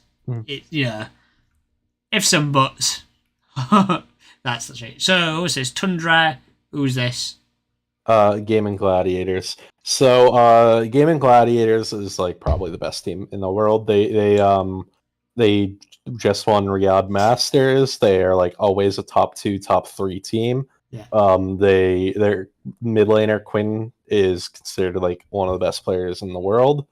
They have this like crazy play style where it's like they just get some small lead early and then they just shit on you for 20 minutes and then end the game at 25 minutes or whatever. So, basically, like if you let them win one fight, if they get up 5k gold, it's like game over. They're gonna play perfect and just dominate you and end the game before 30 minutes. Right, so they've like perfected the game then, kind of thing. Yeah, low-key, I don't like them, and I'm huffing copium that they're not gonna win, but they're probably gonna win. So they're probably the favorites. So right now, I'm gonna say right now, based off of what's happened and nothing else, Gaming Gladiators versus Team Liquid in the finals. Yeah, and that's a final that's happened a lot, and Team Liquid always loses. Like, Team Liquid has this curse of coming second place. I mean, like, they'll beat Gaming Gladiators when it's not the grand finals, and then Gaming Gladiators beats them in the grand finals. It's happened a lot. I really hope this is the time. Maybe this is what they needed. Maybe they needed Illicit to watch them. Get it out now. Everyone that's watching this, all 5 people, Illicit are watching it, and Team Liquid are going to beat the Gaming Gladiators in the final. I actually have Liquid versus Tundra in the final because I know if it's Liquid. Who won this one? I'm not telling you. But okay, so you can't not do that. Tundra is a European team, a bit of West Europe, bit of East Europe. Their mid laner Thompson. I assume you've heard of. We talked about Thompson a lot. Yeah, you've mentioned him before. Yes, Thompson. He was in the True Sight 2018. He was the guy who like. We watched it, didn't we? They won, didn't they? It was his first tournament ever. And they won. Yeah. Was that the first TI we watched? Oh no, it was the second one. Because I remember. Well, which one was it where he said, "If I win, I'm gonna propose to my girlfriend if we win," and he walked out to the bus like, "Fuck." Which one would that have been? I feel like I think that might have been TI7. I don't know, but yeah, they've also got a few Russian players. Pierre Ramsey's 9 class. Especially Ramses and Pierre, I know really well. They've been in the scene forever. They've been on a ton of pro teams. Although they apparently loans from other teams, I'm seeing. So, and then Whitemon, who is like, I feel like he's one of those Dota nerd types. But yeah, they generally a ton of experienced players. And then they have Thompson, who's a wild card. Thompson's like that guy that like is always doing some crazy shit. As in like he finds ways. He's a mid player, right? And he's always playing new stuff mid. Like every time like a hero gets changed, people are like, "Oh, Thompson will find a way to play this mid." Or, like people are always like, you could play anything mid and say Thompson just played this, and people will believe you. Yeah. So like that's the kind of player he is. He like you'd like him because you like playing like finding new weird builds and stuff. That's Thompson. He's always playing new shit mid that has no right being mid, but he makes it work. I just like I've got a thing of like going against the standard thing, like when everything kind of the standard thing. I don't like. It's weird, but I don't like being told what to do. As stupid as it sounds, I don't like being told what to do. So if this is like a meta build, I don't like going like me and James play One Piece, but I don't like going for the meta build in One Piece. Like the standard like cards. I like to go for the bit of the weird ones or oh, I like this one, so I'll go this one. You know, that sort of stuff. I just think it's boring going for the same thing all the time. You know, I just like having fun as well, and sometimes the fun can lead to unexpected discoveries. You know, like I said to you about the Sand King thing with Diffusal Blade. I kept going on about that when I was first playing. Yeah, well, how can I forget? You thought everyone needed it. Everyone you played, you're like, this person should have a Diffusal Blade and a Radiance. Because the thing is, I should skip Boots and go Radiance Diffusal Blade on everyone. Well, literally, and skip Blink. The thing is, in my head, I was thinking more early game. I wasn't thinking of late game because I was thinking in Dota the fights would be slower, but they weren't as slow as I thought they were. So I was thinking, oh, I'd last a bit longer, you know, and we'd have the fight, and I'd delete the mana, you know, do this, that, the other. But obviously, it didn't work out like that, because, you know, it's a thing of, when I'm playing League, you can do the stupid builds, like, you play, like, Varus, he's a ADC, so, you know, you go attack damage, you know, attack speed, crits, you know, all that stuff. But then he's got his ult, and his abilities where if you build an AP, you do % health damage, so you could ult someone, get the stacks that you ult someone, that gets 3 stacks on them, then you use your ability and it literally deletes them. You know, you can like one-shot people because of it, you know, that sort of stuff. So I'm looking at Dota as if you can do that sort of stuff as well. But I guess it's more... as weird as it sounds, I guess it's the somewhat rebel in me. If someone tells me, at the basic thing, someone says, oh, you should clean this, I don't want to clean it. And that's literally what it is. It's the thing of, oh, this is the meta this is the meta heroes, this is the meta champs. I'm like, I don't want to do that. So, my perspective is more like, you have to learn the rules before you can break them. Like, I think you can't if you want to try, like, nowadays, you want to try new stuff on Sand Cave, I think that's fine. But I just think it's when it's like your first time playing a hero, I think you should just follow the meta build. Oh, yeah, you should probably follow the meta build your first, like, 5 times. And maybe maybe after that, you can be like, oh, maybe I'll start going situational items. And by, like, your 20th time, you can be like, I'm going to do this item that, like, nobody buys unless because I think it's good this game. Yeah, you know, so that's my opinion. When people start, when people start trying to reinvent the wheel before they've when they set that when they're on the square, what's happening. Yeah. No, I do get I guess I'm just Illicit, have you played ranked yet? No, they haven't played in a month. I ain't locked track. I think I'm on 80 hours. They're getting there. I can tell you what ranks they are. I basically know, but maybe we should leave that surprise. Go rank away. I think you're Herald and James Guardian. I don't even know how high that is. To be fair, I feel like you've ranked me higher than I think you're Iron and James is Bronze. That's that. Yeah, no, that sounds right. Because I don't know if it's the same as League. Like in League, I'm Iron in League. Because I don't play ranked, even in League, I don't play ranked. I've not played League properly in a while. The other thing is I feel like James will struggle in ranked when you're not his support. I think it's going to be weird for him. Because if he's going to play carry, he's so used to playing with you where you have like an open line of communication or on the same page. He's probably going to have a weird time when it's some random support doing random shit. The thing is, James he's very much a solo kind of person. Like, he'll, like in League, he'll play, like, I know you don't know him, but he'll play like Akshan top or Teemo top and stuff like that, which are they can get stuff done on their own. And I would have sworn there, but I can't. But yeah, they get stuff done on their own and they're not relying on the teammates to do stuff. But, you know, the kind of... He's very much a solo player. And even when he's with me, he'll do stuff and he does pop off and he is good, don't get me. He's better than me. No, there's no doubt there. He's better than me at League and Dota and stuff like this. You know, he is 100% better than me. Because he researches more, he does this more, he can... You know, he does everything more, so I've got no doubt he is... Well, I mean... We all know it. You've seen me play, you've seen him play. He's better at gaming in general than I am.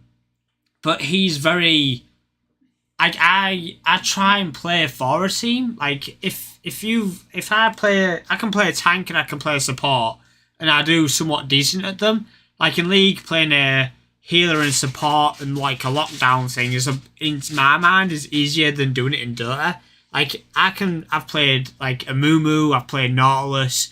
They're not damage heavy, they're CC heavy. You know, like stun people, stun the teams, do this, do that. Like a Mumu, you do your thing, go in, ult like 3 or 4 of them. Oh, I remember I played Zyra. I was support Zyra. I like use my Q, which is a Vine thing that roots people. Then I use my ult, which knocks people up. I'm pretty sure I rooted the whole team and knocked up the whole team. But like you say with Sand King, if you don't have the team to follow up and do do stuff because of that, it's wasted. Like the Enigma ult, the black hole. If you don't have the communication, it's useless because you've not got anyone to follow up on. Yeah, it is also the higher rank you get. I think the more people. Oh yeah, definitely. I definitely feel like if I were to play on your account, like obviously I'd probably do fine anyway, but like that would be a problem I'd have. There'd be a ton of times so I'm like, this is so clearly the right play. Everyone must know it's the right play. I don't have to say it, and they don't, and I'm just going in alone. Like I said, whereas like at my rank, I'd just do it, and everyone would be on the same page ish. And at like the highest rank, everyone's like knows what order to do their abilities. Oh yeah, because I look at you without having to say it. Yeah, look at you and they'll see where you're going, and you'll obviously give a ping, and then they'll look at the ping, they'll see where you're walking, be like, oh yeah, I know what your plan is. I'm ready for it, kind of thing. But whereas with us, it's more of a thing of luck, guessing, and hoping for the best. And like I say. Even in League, that's why I don't like playing support tanks especially in League, because I can get the pick, not the picks, but I can get the stuns. I can pull that stuff off, but I never have the follow up. And then when it comes to late game, the mid lane and the top lane, there's no damage, and all I can do is sit back. Well, I can stun them and try and get the pick, help them get the pick, but they'd never have the damage for it. So I become useless, and I'm like. So the stuff I'm good at, I can't do because I'm in, not necessarily the low elo, but I've never got anyone to follow up on the stuff that I do, if that makes sense. Like, I'm used to being more of a tanky kind of person. I can play the tanky person. As you see, the way I play, if I play someone that's more, like, I say fragile, but, someone that's like a glass cannon, I'm not good at them because I go in and I get deleted. Because I go in and think I can survive, and that's my play style. But it's an awkward thing of when I play a character that does that, I don't have the teammates that can do the damage. So then I try to be the damage dealer, but I'm not used to being a damage dealer, so I can't position to be the damage dealer, if that makes sense. Yeah, I also think that at least I've developed a sense of like I know where my teammates are vaguely capable of, like not just as in like, oh, I know what this hero is and what they should be able to do, but like I know that like they're having a good game, they're having a bad game, they're going the normal build, they're going some wacky build. So I have a good I'm never like surprised. Like sometimes I'm surprised like, oh, one of them is doing stuff crazy. I'm never like, oh wow, I thought my teammate did damage, but they don't. Yeah. Just because I generally have a sense of where my team's at. Oh, every now and then there's like when the laning stage ends and there's the first fight, and I'm like, oh, every other lane lost. Oh, you all are useless. Oh yeah, definitely. Oh, that's what it comes like in like I say in League. It definitely happens a lot. Where it's like, me and James. I feel like the game's going good, and then I realize it's only going good for me. Yeah, there's so many times where me and James have like. We've been winning lane. Like, if me and James do a combo in the bot lane, like, say, again, there's a lot more laning in League versus Dota where you're everywhere at every point in the game.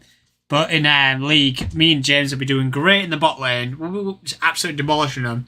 Then it comes to the late game where we're more spread out, but then we're getting deleted by the mid laner because our mid laner fed, and their mid laner is 4 levels ahead of our mid laner. But because we're bot lane and share the XP, that means their mid lane is 2 or 3 levels above us. So even though we're rinsing the bot lane, we still get one shot by their mid laner, and we're like, well, we've lost because the idiot was losing and couldn't figure out that if you're losing, play safe, don't try and fight more. And that's that's kind of the thing. Learning how to lose is like one of the hardest things in a MOBA. Learning. Oh how to yeah, play if you're losing lane, then you play safe. Oh, yeah. Like to be fair, the video that I'm going to be putting up, it'll be up tomorrow. But I will give a heads up. It's going to be things League players hate about Dota, and it's I've picked 2 things. James has picked 2 things. I'm not gonna lie, we don't call you and Sherlock out, but we mention you. Active items. So that's all 4. No, to be fair, there's one of the things that I bring up isn't specifically about active items, but it's about that. It's about. I mean, I won't say anything. You'll have to watch it. But I'm not saying we call you and Sherlock out, and we do mention you 2 a bit. You know, about some bits and everything. I know that you were saying it. Feel free to call us idiots or whatever. But like I say, it's basically I have 2 gripes with it. James has 2 gripes with it, and I mean, when you watch it, you'll kind of see the thing. But I should be putting it up tomorrow. Not sure when, but it'll be up tomorrow. I just want to acknowledge Pete. Pete, it's Pete because it's written in German, so it's Pete. He says he's considering joining us, but he came Archon, and he don't want to make the game harder. Which thank you for the consideration. I remember we had like some ancient dude hop in our game once. Oh yeah, like Jesus.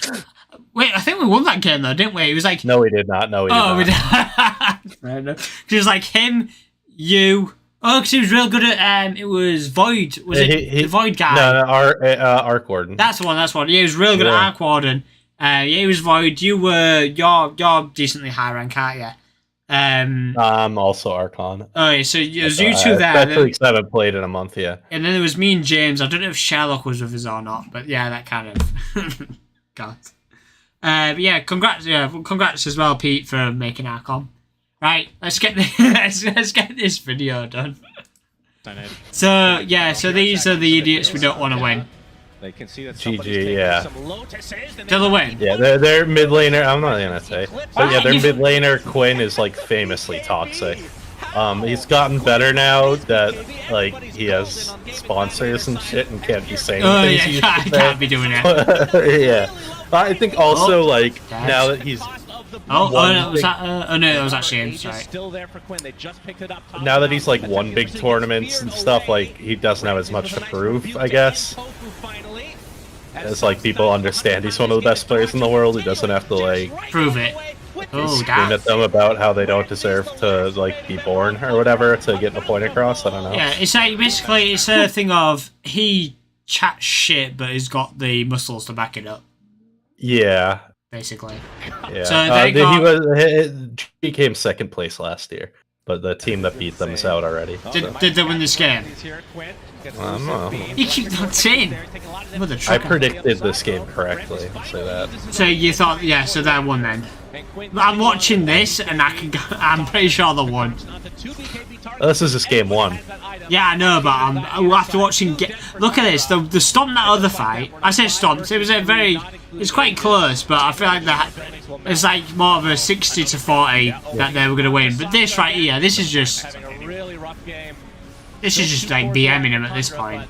Surely they cannot defend this. Yeah, look at them. Like they've literally done, like, oh, we'll get a kill. Now we'll destroy the turret. Oh, we'll get the kill now. Look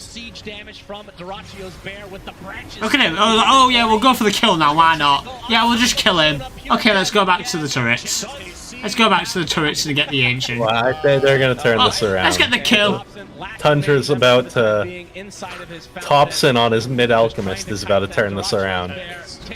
Yeah, Tundra's very like feast or famine. Either their stupid shit really works or it really doesn't. Oh, it doesn't show game 2. Yeah, they got decimated. They got Tundra got destroyed both games. Yeah, I assume so. Watching that game, I assume so. At my bracket, I have Tundra making a lower bracket run to the finals and Liquid going in the upper bracket to the finals. That's what I have. I'm gonna have my bet. I don't want to spoil. Do you care about? Are you guys ever gonna do the 2019 True Sight? We should do. Let me go for a week. Because I don't want to spoil. I don't want to spoil what happened at that TI.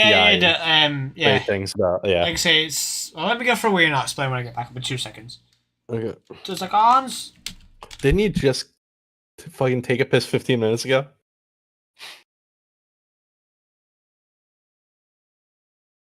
Chat, he just took a piss 20 minutes ago. It was 1 hour into stream he took a piss. This guy.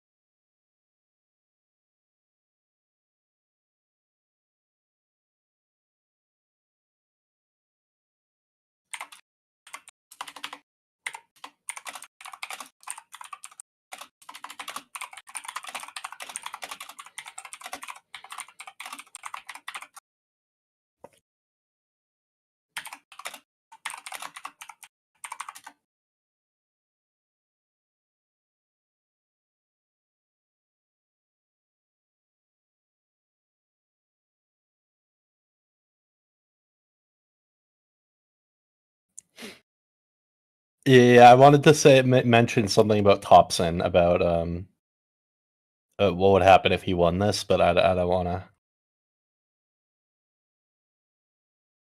If you're gonna watch it here, I hope to catch it. He's definitely not doing it without both of them, so it won't be. There's no way it's today, but I've been pushing them to do it for a while. The live ended. Oops, did it? He's just taking a piss. Am I still here? Am I still speaking? That's all that really matters. Yeah, no, it's still.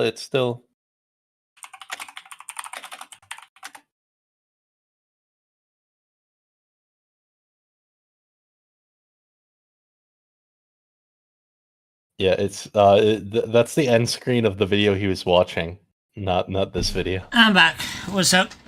You ended on the end of the other video, and the troll warlord in chat thought the stream ended. No, yeah, sorry, you're so good. So yeah, so what we'll do is, so I want to do it didn't ended. Yeah, this 12-minute video took you an hour and a half. Oh no, I mean, to be fair, that we had a good chat, right? Yeah, I'm just saying, I don't know if we want to do more videos. It's up to you. Oh no, what I'll do is, do you want to be off? Well, what do you mean? I don't know. What's your plan? Well, basically, this Holy Hexor, he has the opening ceremony, so I was going to just react to the opening ceremony, like not pause it, just kind of watch it through and have a reaction. I don't have many nice things to say about this opening ceremony. Well, I mean, but would it be funny to react to then? I could just shit on it, but like. Oh, well, might as well. I'm not going to pause it. We'll just kind of watch it. Yeah. I say just. So it's 6 minutes 41 seconds. Can you go look up TI12's opening ceremony on his channel? Go search TI12 opening or something. TI12 opening. 8 minutes. No, that's just all teams intros. I don't know if he even has the full thing for it. Welcome to the internet. Okay, 12 minutes. Okay, it's shortened down. Normally, it's a whole hour-long thing. It was like 10 minutes this time. Oh, damn. Normally, there's an orchestra and a fucking choir and like proper all thing. Yeah. And this is just like here's a 6-minute video. I mean, if you want to shot on it, if you want to shot on it, that's absolutely fine with me. You know. I mean, still entertainment, but also this is the guy's channel that video was watching. Holy Hexer, or subscribe to him. I guess I should. There you go. But yeah, what we'll do is I'm gonna watch the opening ceremony just out of curiosity. If you want to like shit on it, go for it. You don't have to be positive. If you're like thinking about it, add. Yeah, no. So the international's under new management. Normally Valve runs it themselves. Yeah. This year they gave it to PGL, who's like a tournament, runs a lot of big tournaments, and you can tell that it's not like good. They cut the budget for this. So is it literally 6 minutes long, or has he shot pretty much? It was maybe 8. Well. It was like 8 or 9. Well, if normally it's a whole hour. Oh, well, like I say, I'm not going to pause this at all unless something drastic happens, but. We're just going to watch this, and if you want to just say your gripes with it, I don't mind. If you want to show it, go for it. My gripes with it are that it's nothing. Yeah. Well, that's interesting. Just pause Just a view, but I was just saying about the stream ended thing. Yeah. My bad. Right, let's do this thing. Please make some noise as we'll open it in style. We'll open it in style. Awkwardly long stare. Oh, there's another thing I want to mention. Wait. So is this the international? So this is the logo for TI13 then, or is this like a thing that's the Aegis of the Immortal. It's the prize they fight over. It's like the fucking like Stanley Cup. Every team that's ever won it has their name engraved on it. So does it gets like you. Oh, so every year an extra team gets engraved on it. So yeah, is it literally like? A year. So the other Spartan team, what was it? The one you said before that always comes first or wins all that. Gaming Gladiators. Yeah, they never won. So they're not. They win all the tournaments every year and then don't win this. Oh, there are a few teams like that. So there's some players where it's like a curse that they've never been able to win this thing. Yeah. So is there teams like I went American with that? Is there? So is there? I don't know again. Is there one team that's won it multiple times? Well, you know what? I'll give you some minor spoilers for the True Sight 2019. True Sight 2019 was the winners of TI7 versus the winners of TI8. So whichever team won that's on there twice. Oh, okay. Also, for example, Team Spirit won it twice. They won it in 2020 and they won it last year. I mean, because where do the team names get wrote? Like, is it on this on the bit? back? On the back. I was gonna say because if it was on the front, I was gonna say if it was like for example, Team Spirit, like Team Spirit, Team Spirit, Team Spirit, Team Liquid, Team Spirit, kind of thing. It'd be funny if it was like that. No, it says all the members. They also get like little Super Bowl ring type things for life. Oh yeah, so you get like a little memento. But so the main trophy gets sent back. It's like the Stanley Cup for hockey, kind of, where you keep it for a year, your name's engraved on it, then you give it back. Yeah, but then you get your own little thing, like, here's your proof that you did have it. Yeah. Fair enough. I mean, it's kind of cool, to be fair.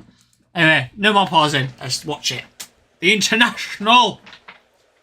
I'm assuming green's this year's colour. Yeah, I suppose.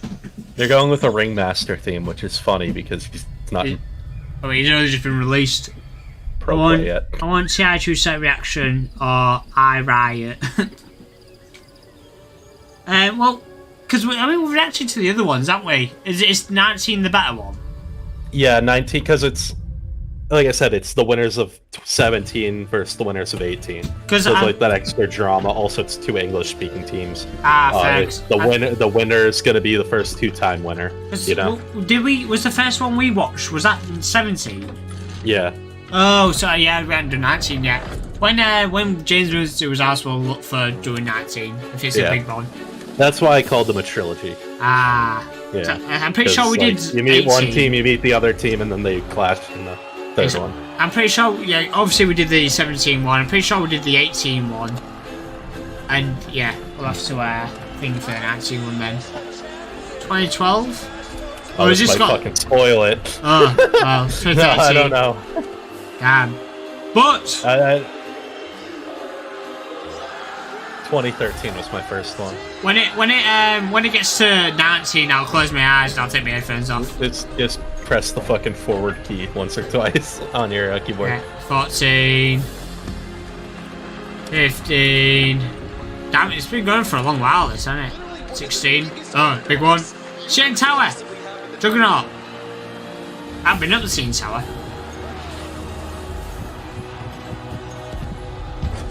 Yeah. CN Tower, like I would say. Oh, it's Seattle. That was based in Seattle. They have a lot of them. 2018, 2019. Don't stop. Nope. Where is it? What's this? 1994. It's fine. Skipped it. No spoilers. Spoil. What's happening? It's this year, so. Wait. Oh, I'll watch this and I'll ask you the question afterwards. Okay. BB! Oh, so did BB win one then? Oh no, this is showing all the teams. Oh, BB versus I forgot what their name is. Aurora. So this is just all the kind of the quarterfinalists kind of thing. Yeah. Yeah. So this was like the intro of these are all the teams playing tonight. Yeah. This is what they've been through. Cloud9 right now and afraid of facing this team. You do not know what's coming for you. Yeah, Cloud9's like a big league team. They're doing pretty well in league, I'm pretty sure. They are now guaranteed to be in front of the crowd here in Copenhagen at the Royal Arena.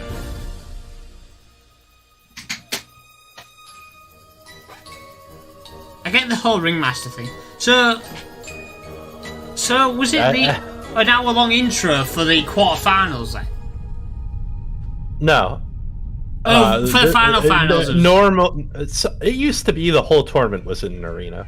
They've been cutting costs for years now. It's like so one basically weekend. it would have been like quarterfinals and wet the way up Yeah, all it in one used to be night. the top 16 teams. It was a whole week in an arena.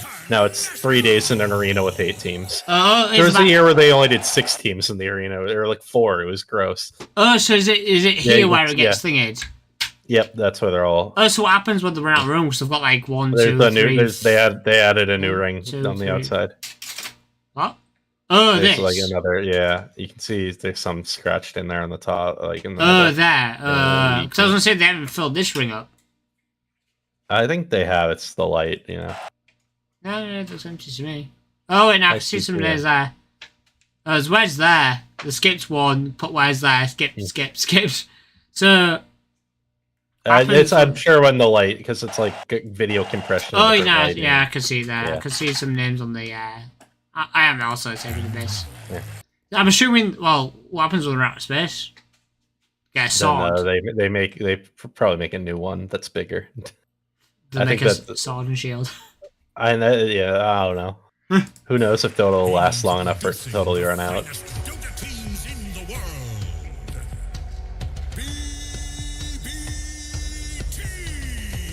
You can tell they want to be here. One guy, look at it, he's loving life. He's like, well, these 4. He's won TI before. He won it with Team Spirit. That's Toronto, Tokyo. Yeah. Oh, so he didn't care for his own. I was like, I've already been here. I don't care. This one, like, don't fuck this up, you knob. he also, the year he won was like the biggest prize pool ever, I think. I was just like, I'm rich. Yeah. There is the Hello Kitty whatever. I don't want to say tattoo. Was that on his face? Yeah. Yeah. That's not a tattoo. It's just. Oh, he's just like for the memes. Face painting or whatever. Yeah. Aurora. So I posted a picture of him in his war paint. Yeah. Well, yeah. Aurora. There. They fucking know they're going home. It's like, why are we here? You can tell they're all awkward. These are like a proper awkward. Look at him. Oh, the Chinese players are always so awkward. I mean, look at him. He didn't even know what to do. Look at this. Watch this. It's like, watch this guy here. Look at him. Like, look, it's like, are we on? It's like, don't make eye contact. He has trouble with eye contact. What do we do? I'll wave the 3 back ones. We're playing the badge, aren't we? Tundra Esports. They look at Thompson. What a Giga Chad. It's literally like a bunch of hobbits have gone on an adventure with an elf or something. He even has the ring on, bro. Look. Look at his neck. Yeah. Frodo, throw it into the fire. What are you waiting for?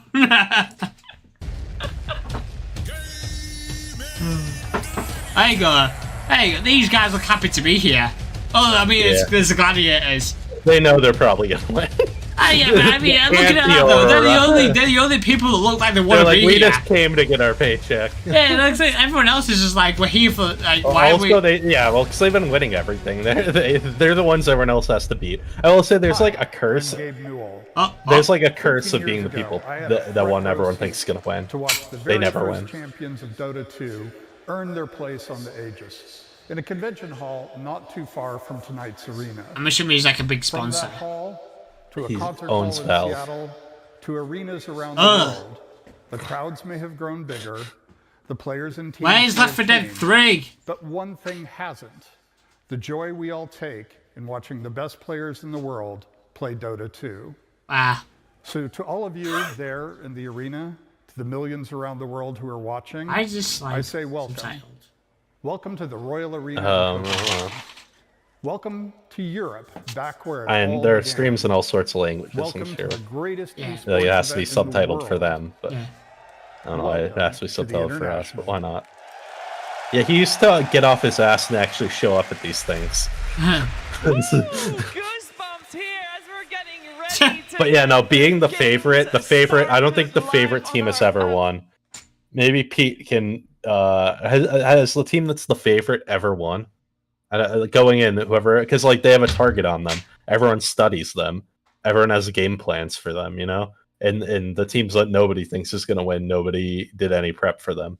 And if they just happen to have it all come together at the right time. Oh, yeah, I get it. Like, this is the favourites, we'll learn how to play against them. So then the least favourites are like, we have to worry about them. So they're like, no one's planned for us. Just rock up like, way. Yeah, every single team here has a plan for Gaming Gladiators. And Gaming Gladiators is like, we'll just show up and do what we normally do. And it's been, you know, we won everything else. And then, like, Team Liquid or something, it's like, no one's thought about us. Team Liquid in particular, bro. Team Liquid probably has spent, like, half of their waking hours looking at fucking GG replays. Because literally every tournament they come in second place to GG.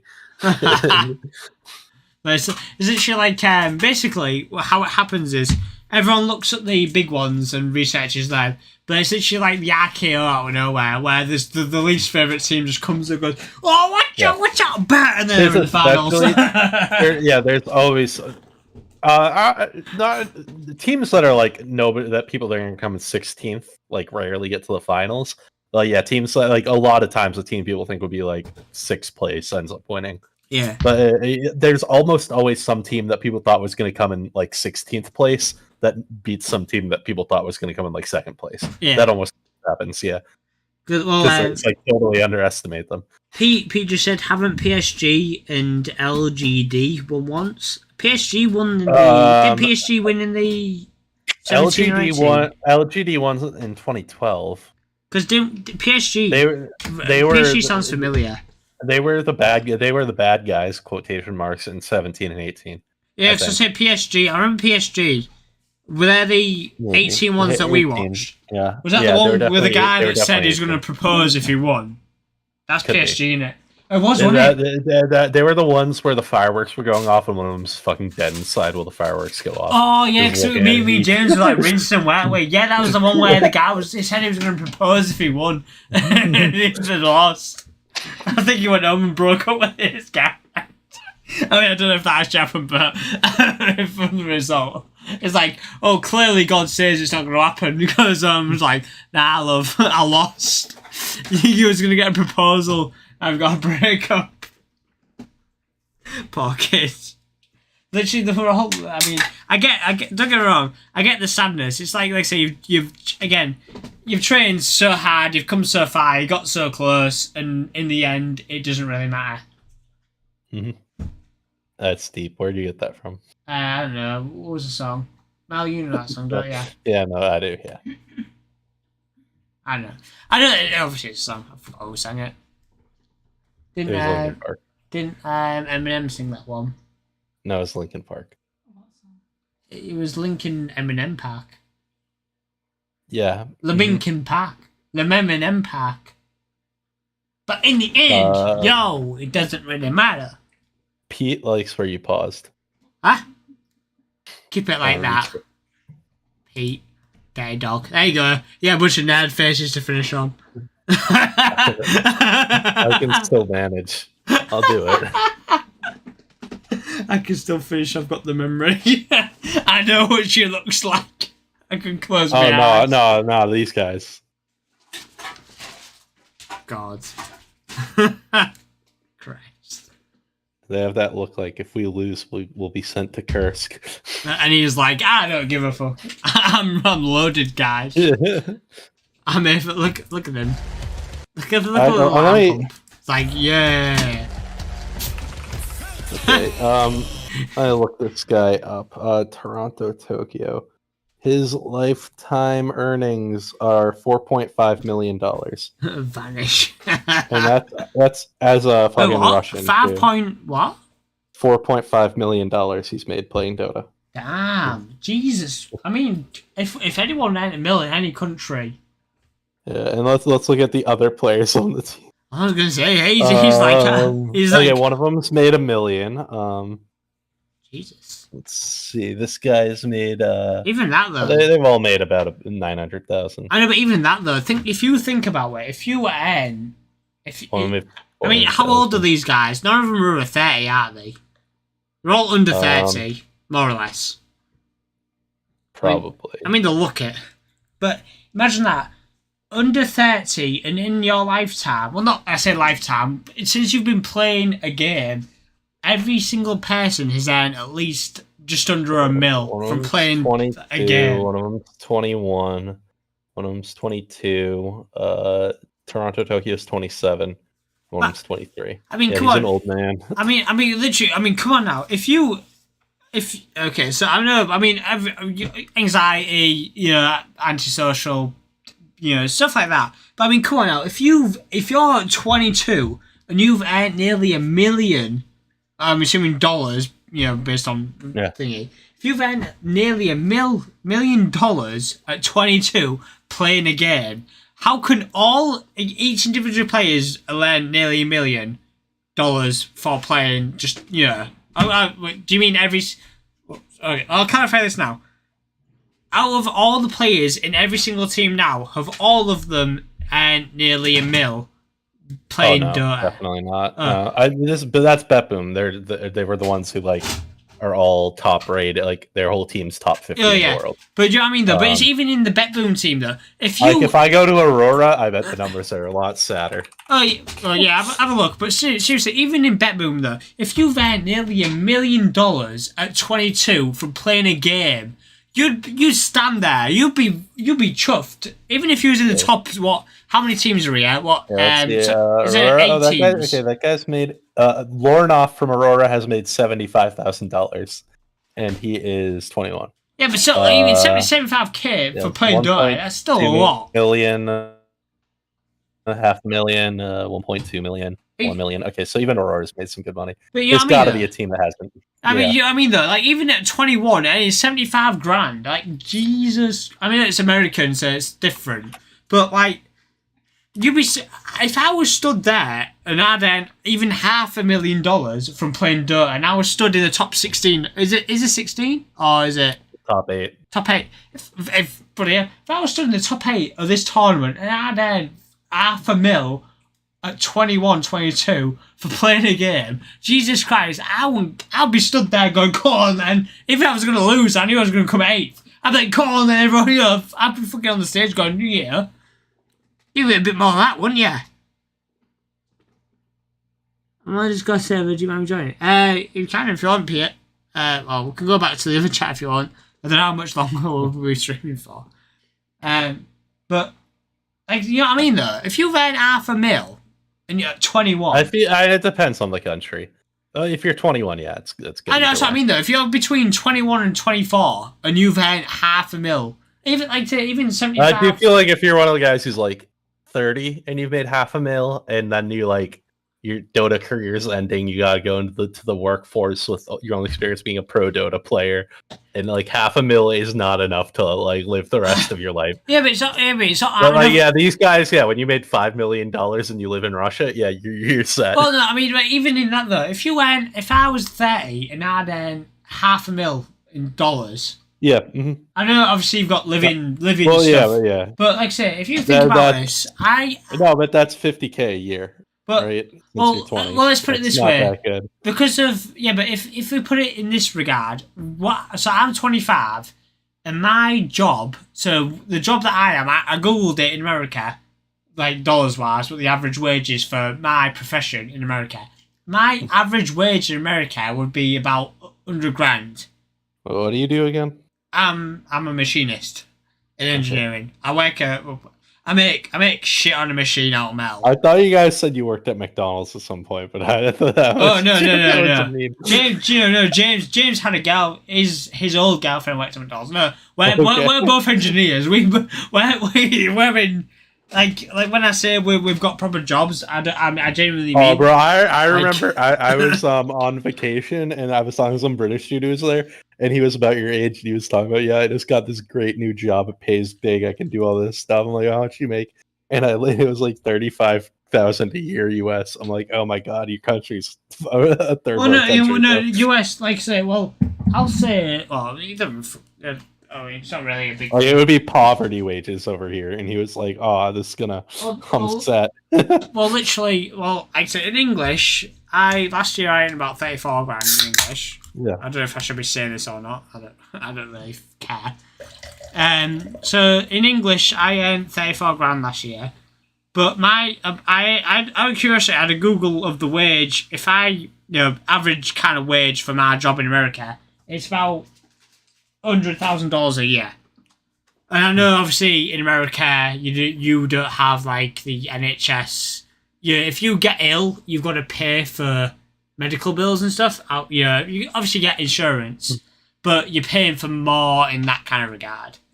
But mine's actually free because I'm poor, but yes. Oh, but you know what I mean, though? It's like a thing I of... I live in a woke state that gives me free healthcare. It's like the average wage for my job here. I don't know the average wage for my job here. Depends on how good you are and what you do, but it's probably like... I'd say between 30 grand a year and 40 grand a year. But then in America, it's $100,000 a year, the average. Yeah. And it's like, But then when you're at 21, when he's earned 75 grand or $75,000 from playing Dota at 21, I mean, he's played a game and he's spent $75,000 a year. Mm-hmm. Well, I say a year, but he's earned $75,000 from playing Dota and he's 21. I mean, that's still... Even that alone, never mind the half mil or out like that, that's still pretty goddamn good. Yeah. Yeah, I mean, if you're making it to TI, yeah, and it used to be that if you just got to TI at all, you were like set for the year. It used to be like coming in last place at TI was like $200,000, and everyone on the team got $40K, even if you came in last place. Yeah, that's and what everyone was set. Yeah, but now it is. What's last place make now? Nowadays, last place makes $40K, so everyone gets like $8,000 if you come in last. That I know it's like they've dedicated more time, and that may not be a livable wage. But let's be real. If you've over the years, and obviously because it's not just they don't rely on the TI tournament for their wage, they do obviously other things for it. Yeah, but they had to win other things just to get here. Yeah, like even like the leagues and stuff, they obviously get wages from it, and they've got to win to get it. Again, it's like I know it's not guaranteed, but let's be real. If you're like 21 and your net worth's like $500,000, I know again dollars versus pounds, English pound is different. But what is it like? If dollar, I mean, I don't know the exchange rate. Oh, let's Google it right now. Let's go dollars to pounds. I'm doing it on man, so everyone can see on the thing. So if United States dollars, so if I put 1, 2, 3, 1, 2, 3. So I think definitely 500 thing is £380,000. What the? What is this? Okay. You definitely put too many zeros, bro. I didn't. Okay, I put one too many. 500,000. Oh, I did. Yeah, so 380K. That's still 380K is still a lot. Like where I live, like so obviously at the moment, well, I'm trying to buy a house. They don't have. I will say they don't have this in their bank account. Oh yeah, I get that. Again, right, obviously, it's for their net worth and stuff. So say that like they spent 180K on this living. Yeah, it's like and then they have 200K that's in like a house or whatever. Oh yeah, like say when I say I earn 30 grand a year, I don't have 30 grand in my bank account. I get that, but still. Even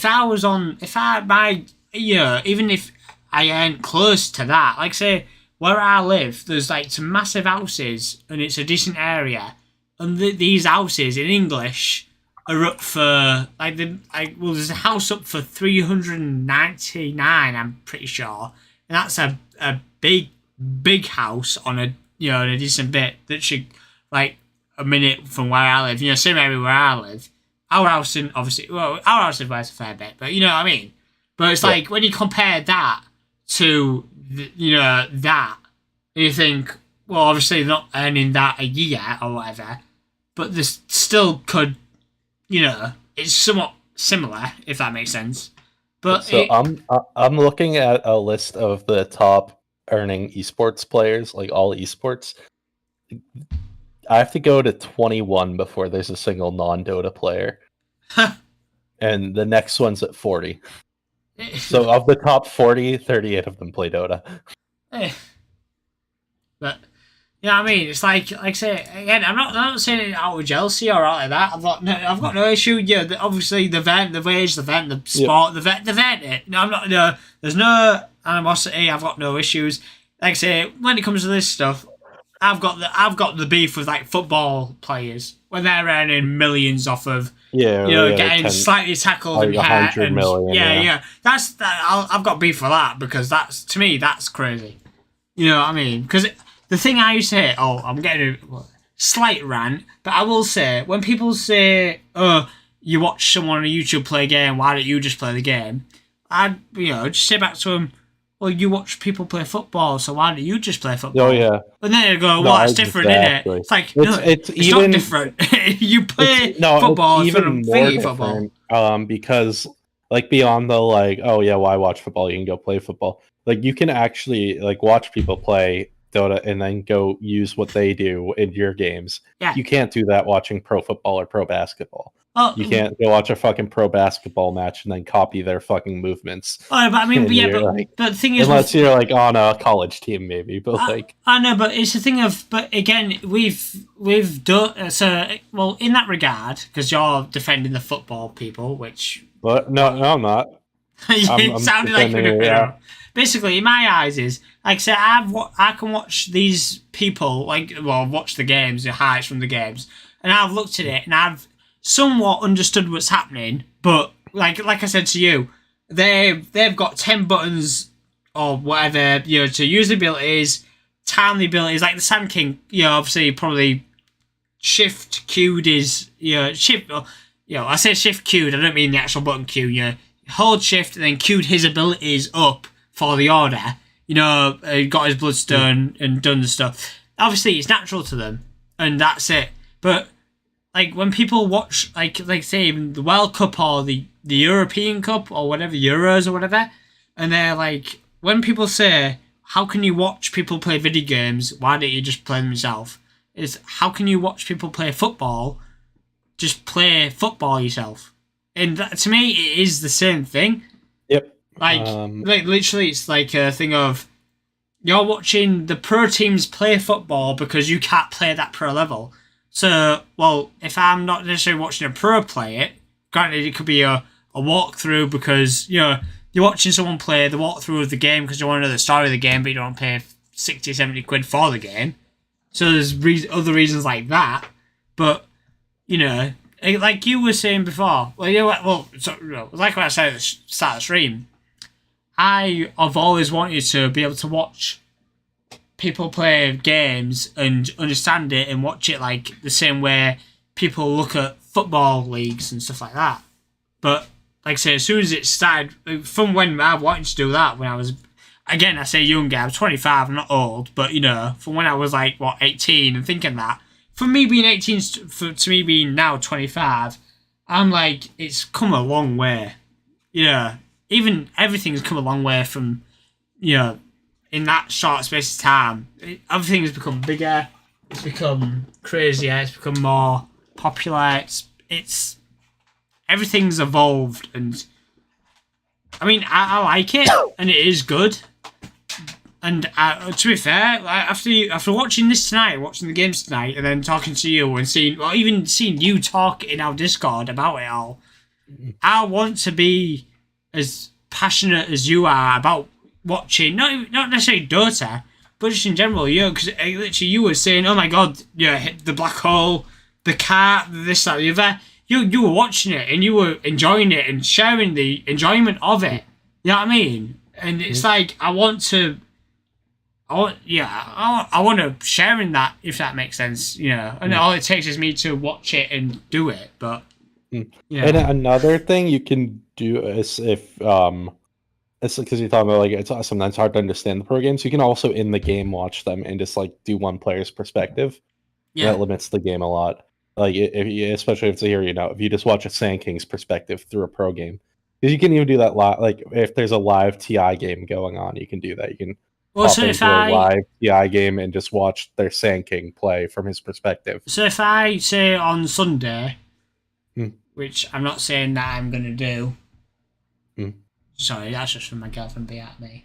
Just clarification before I get told off and slapped. Just to clarify, she's not gonna slap me. It's just sarcasm. Anyway, so if I on Sunday watch the final, where whoever's in the final, if I watch say the what is it, Gaming Gladiators versus Team Liquid and Team was it Team, I don't know if any of those had the Sand King that was popping off, but if one of those plays Sand King and if I went on Dota and it's TI final, them versus them, could I go literally load up Dota, click on the live game and go, I want to watch the Sand King on their team, and I could just watch him playing? Yep, and you could also turn on the commentary so you could hear the English commentators while you're watching from the Sand King's perspective. Well, so you'd basically just be watching, but just with a different camera that's following the person around, and seeing their mouse and all that stuff. Yeah. Well, like I said, even stuff like that. Like I said, I mean, let me go for a wee. I'll be 2 seconds. Sorry, I'm drinking. I'll go for a wee. Okay.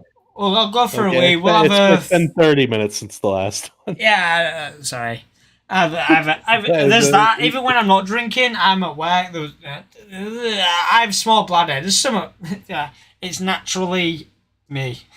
I'll be 2 seconds. So 2 seconds and we'll finish it up. I pee like twice a day. I pee twice in an hour. Yeah, you do. I do. I won't be long. Well, I have jobs where they'd fire me for peeing that much. Oh no, I had to go to doctors to think that I had a whole issue thing. I literally went to doctors, got a note saying, oh yeah. Should I move down to the channel PSN and you'll move there when you're back, or? Is he in a chat? If you want to move to the chat, he's been in gaming chat. Can I move you? Oh yeah, well I can. I'll tell you what. I'm moving you. Oh yeah, move me to that chat, and then you can chat and see. Also, am I in it now? Is Peter here? Hello. I felt so powerful when I did that. Wait, is Peter here? He's muted. Oh, sorry. Right. All I'll say is, don't swear. Just talk about Dota. Just don't swear. Have fun. I'll be 2 seconds. Yeah.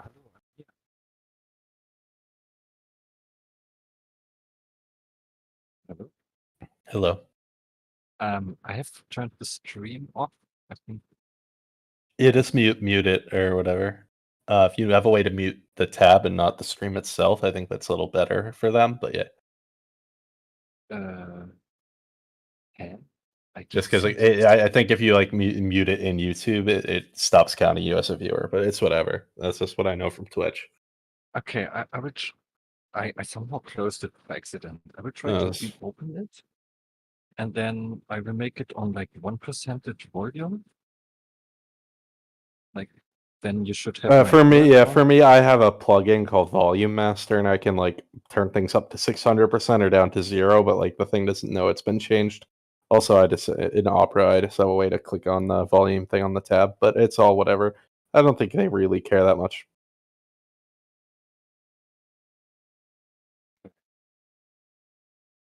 I will see how this goes. The volume on 1% can still be struggling.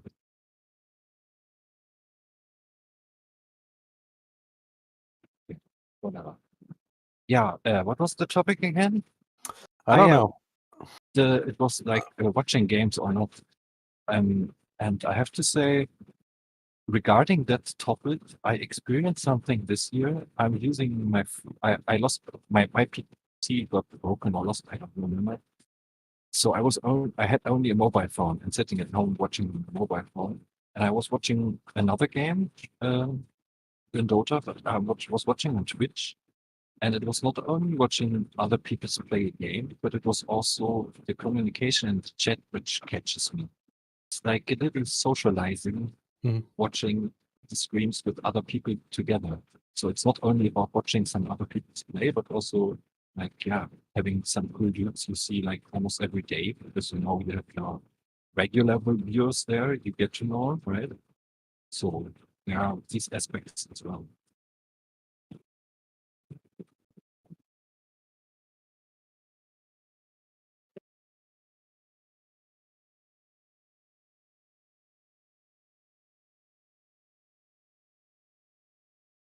Wait, are you gone through now? Your mic was a bit in and out, but I heard 90% of it. Try to fix.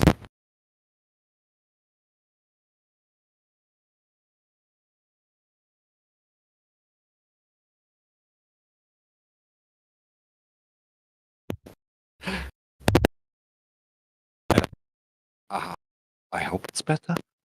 I think it might be worse. You can turn the volume on the stream and hear yourself.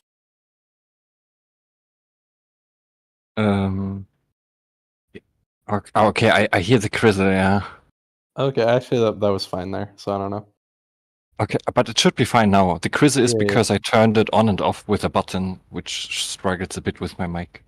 Okay. Yeah, but you understood what I said, right? Like this, it's also seeing the teamwork and everything. Yeah, for me, I've given up hope on finding a solid team to play with where we don't eventually hate each other after 10 games, or like where we actually all want to play at the same time, or someone doesn't like pull way ahead in MMR or whatever. I had this issue recently where I'm playing with real life friends, which I know since years and I love them. But I'm a bit addicted. I play too much gaming and my mental state is not the best at the moment. But so we were playing and I'm doing a lot of stupid mistakes, right? And this can happen very fast in Dota. And my friends are playing a little bit better than me, and they always try to give me advices, which is actually useful. But at some point, I got so tilted of it because I felt like I'm not doing anything right in any game. Like the intention is good. The intention is to give me tips and advices, but my emotional capacity is dragging down to catch it. Like, do you know what I mean? I'm back. I kind of have a mentality in Dota where if I think they know that they messed up, I don't need to mention it. Like, if they missed their ult, I don't need to tell them they missed their ult. They know they missed their ult. I don't, like... No. If it's some, like, greater, big picture oversight where, like, they're not even going to be aware they're doing it, I might mention it, but if it's just like, oh, they could have cast this ability and saved me, well, they know that. I don't need to tell them that. Yeah, it's very easy to get toxic, even if your intention is good, especially in Dota, because there's so much happening. I only get toxic if people are toxic to me first. Like, if they get toxic to me, and then I make a comeback, and then I get real toxic to them. Yeah, I get that. Like I die 3 times early, and they're blaming everything on me, and then I end up carrying them to a win. I talk so much shit for the last 10 minutes of the game. That's just a chat back in it. That's too fair. If people get toxic on you, that's kind of like the snapback. Is like, I know. It's just natural. That you can't really go wrong with that, can you? I have very good mental. To be fair, that's I think where it's kind of granted. Okay, so what's the plan here? What are we doing? I could tell one more story. Okay, tell a story. I think tell a story, and we'll. I think we'll probably end it there. Oh, okay. It's not gonna be good. I had a game today as a position 4, and I got a Ricky as position 3, and the other mates were instantly flaming Ricky. Oh, what the fuck? We have no offline. We have a Ricky.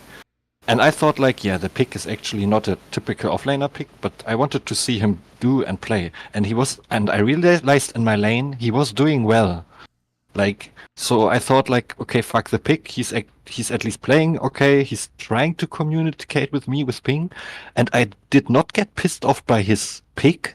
Like, I didn't care that he had a Ricky, but I got so pissed off the other guys blaming this Ricky who has never said a word in this game, but they kept flaming him, and he was not even playing bad. And when he died once, not intentional, just because of some it just happens. it just happens, right? And they were like spam pinging this. Ricky is respawning in so and so seconds, and I had to mute the other guys. Like, yeah. Well, literally, I hate this. Well, literally, it happens in League. If you pick something in League or again in League, it's like if you pick something that's off meta, especially in the higher or ranked, even in low elo if it's ranked. If you pick something that's not what the pros do or what is meta, then people are like, what are you doing? And like you say, they start pinging you, they start flaming you. Even before the game started, like, why have you done that? You've lost us the game. FF15. Like, as soon as they're getting the man frame of, you're wrong, then they're getting the bad man frame, then they'll start losing themselves because they get frustrated. Even if that person's doing good, they still flame, like you said, they still flame them. And it's like, well, no, it's something different, sure, but you don't just fucking give up because they've done something that's not the norm. And that's exactly when I say I don't like playing the meta and doing the normal stuff. It's because you've got a set thing. Oh, here's a set path. You play this. You play here. You play this, this, and this. You play here. You play this, and this. It's like, well, no, you can mix it up and try something different. You just gotta not necessarily have the confidence, like.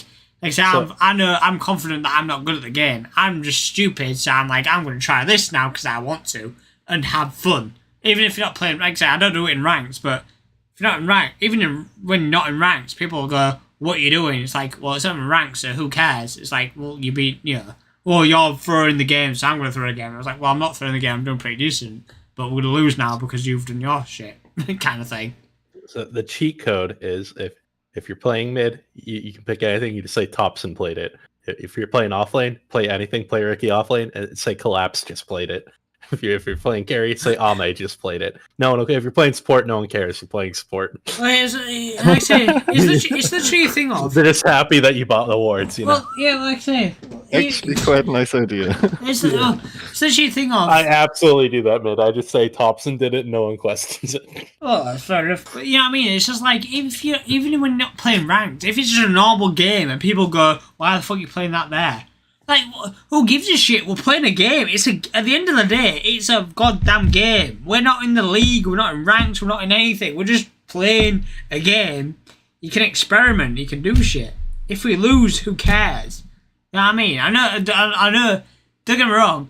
I've played a normal game and I've got frustrated at people and I'm like, oh, we can't win. Like when I said, I play support tank, and when I'm going in, I'm getting somewhat good CC on the main people, or we could have done something off this.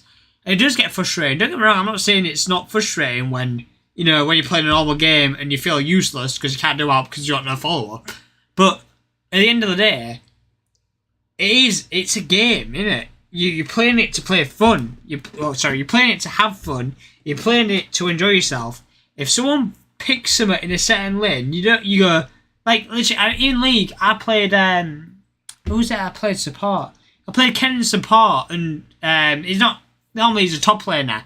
And he's not even a normal top laner pick, he's like a bit of he's a bit of a weird top laner. And I picked him support, and literally this one game, instead of getting flamed and everything, I literally, the ADC said, Ken support, okay, how does this work? He asked me, I said, I get level 6, I go in, I use my ult, get stuns. He was like, fair enough. But that's the thing, it's a difference of, you have a go, why are you playing kind of support, or you're throwing, and it goes to shit. Or you go, oh, that's different, how does it work, or what's your plan? And then you go, okay, this is my plan. Like, okay, fair enough, and see how it goes. You know what I mean? It's literally the frame of mind, and if you're willing to be open to new, or if you're just so focused on those top players playing these top things. Like, even with, like you said with the cart, you've never seen anyone in TI use the cart, and it worked. But it don't. If someone below a pro team or below TI made up that strategy, it'd be like, well, that's a weird off strategy. That's stupid. No one would ever use that. Until you see it in something like that, like, oh fuck, that's genius. Oh, everyone else will start using it now. People. That's why I don't like playing the meta builds, because I've been on a bit of a rant, but that's why I like playing meta builds, because it's like, you've got the meta builds, but you can do other things. There are things that people research a lot and know how things work, but at the end of the day, there are other ways around it. you just got to be creative or different and risk losing that game to figure it out. But no one wants to do that. For me, what I do get mad at, it's not the like off meta picks, it's like the meta popular meme builds that like everyone knows are bad. Like what or like the supports that aren't real supports that are for people who just want to play carry from support. Like the sniper support or like stuff like that. Yeah, where it's like I'm just gonna play carry from support. Or stuff where it's just like such a shit meme build that like it's popular. All the YouTubers saying this is great, but it actually has a 35% win rate. And I'm like, I played with this 6 times today, and I hate it. No, I do. I get stuff like that. Yeah, I do get stuff like that where, like I say, it's like clearly it's not working. So but it's sometimes that's something I've never seen before. I'm always open to it. Something Crystal made in hard carry. I'm like, yeah, sure. Let's see how it goes. Yeah, it's like because the thing is, as soon as your teammates go, that shit's not gonna work. That's it. It's literally, it's genuinely the thing of, that shit's not going to work. Yeah, not with that attitude. It genuinely is that. Like, sure, it may not work, and then we all learn from it. You know, like, okay, fair enough, this didn't work. So then in the future, because, like, if a person's picking a certain pick to try it, and you immediately go, we've lost, and then play to lose, then that person's going to go, well, we've played to lose, so I'm going to try it for the next game and see if it's better. But if you get a game where you go, alright, we'll give this a go. If it don't work, it don't work. If it does, it does. And then if it don't work, you're like, okay, it didn't work, so thingy. But the person playing that's like, okay, this didn't work. So then they'll move on from it and go to something else that will work, if that makes, you know what I mean? Like, you got to get them to move on from it. But if the person trying the new build is in a game where everyone's already disregarding the build and you lose from it, you're like, well, that everyone threw because I thought we were going to lose. So I'm going to try it in this next game. And if that keeps happening, you're going to keep trying it. And they're going to keep being like, fuck this. You know what I mean? It's like, some people need to be more, especially because you're not even playing ranked. Just play the game. You know what I mean? They're playing this. Okay, I'll try and work around it. Yeah, I think sometimes people tend to forget that the people like are very different, and sometimes it's a 40-year-old dad sitting and playing Dota, and is maybe struggling with the kid sitting next to him. Oh yeah. On other occasions, it's like the people go to work, come home, had a bad day, and leaving out the stress into the game. Or on the opposite, come home after a game and just enjoy this one last game and want to do what they have like created in their mind while going home or whatever. And I think I realized sometimes to meet toxicity with anti-toxicity can work. Like being extra friendly. Sometimes you can catch people with that and deny the toxicity to enjoy the game. Mostly I don't have the energy for it, so I can recommend the strongest spell in Dota, which is the mute button. As soon as someone is talking bullshit, I just don't give a shit, because there's so many trolls, so many people leaving their frustration out, that I think, no, I will not gonna be your target here. I'm gonna mute you and just play and enjoy my game, maybe put on some music, and like I don't try to overthink it. Mostly. I know exactly what you mean. You've said exactly what. Again, like you say, you come home from work, you just want to play and have fun. You like I say, you've said it perfectly. You know, you come home, you just want to chill, do whatever, and like I say, you can mute the people and mute the toxicity, but it's more the thing of, it's not about what you do and what you're playing. It's more a thing of, when the other players see what you're doing, even if you mute them and mute their toxicity, I don't know how prominent it is in Dota, but in League, if you're doing something, then, like, I mean, I'm assuming you've heard of TI13, but if, like I said, TI13's very dramatic in League, but if he, like, you know, I don't probably watch him, James watches him, like miles more than I do, but I've seen clips where it's like, but when you start the game and a certain person's picked a certain hero or a certain champ in a certain position, it's like, no, we've lost FF15, you know, that's it, done. Bro, League players get so even worse about that, because, like, they'll look at your profile and they'll be like, "Oh, you're only good at one character, and if you play your second best character, you're throwing." Yeah, I mean, it's like thing of the. But when the thing I don't get is when you're not playing ranked or anything, when you're just playing a game, yeah, you've just gone normal queue. You're on your own normal queue. Who I know you've got your win in Dota, like I don't like leagues. I don't think in League it's. Well, to me, in League, it's not as prominent. It may be to other people, but in like, who? If you're playing a normal game, who gives a shit? I put it bluntly. Just look at what you've got and go, okay, how do I work with this? I know it's harder to sometimes if you've got something stupid for a support or an offlane. If you've got something different and stupid, it's harder to work with. But again, in Dota. Like, you've got items to deal with situations. So if you're going mid and you've not got a proper tank off lane, so you look at it and go, okay, so I'm dealing with this in the mid lane, and now I've got this in the off lane. I know they may not be the perfect build or the perfect items, but you can look at it. If you're that bothered about it, and that bothered about what people are playing, you must be able to look at what your team's lacking, and then build items to deal with that situation. If you're that bothered and you know that much, apparently, then you must know, okay, we're lacking this, we're lacking that, this is where we're going to lose, so I know the perfect items to build. If you're that in depth of, we're going to lose because we've got these heroes versus these heroes, you must know enough to be like, okay, no, if I build these items, we have a chance. You know what I mean? Like, if you're thinking that in depth, you must know somewhat of a counter, so I don't know if that's relevant or not, but to me, that's how it works. I totally get you there, and I love this aspect of Dota that you can buy so many items and can, like, if you're smart, you can exactly do this, what you just explained. It's fun if you're able to succeed with it. Also, what comes into my mind, it's mostly the bad people flaming. It's like in my games, in my brackets, I see the most toxic people are mostly the ones that have no clue about the game. When I watch their items and their approach to the game, I just see actually he has no idea. Yeah. Yeah, I know what you mean. But yeah, it's like I say, it's a thing of when you're more open-minded. If you're more open-minded and try to enjoy the game, because again, well, I'll say. When a game like League or Dota, you've got the World Championship of it, so then people start thinking, oh, ranked, oh, World Championship, oh, we all have to be it.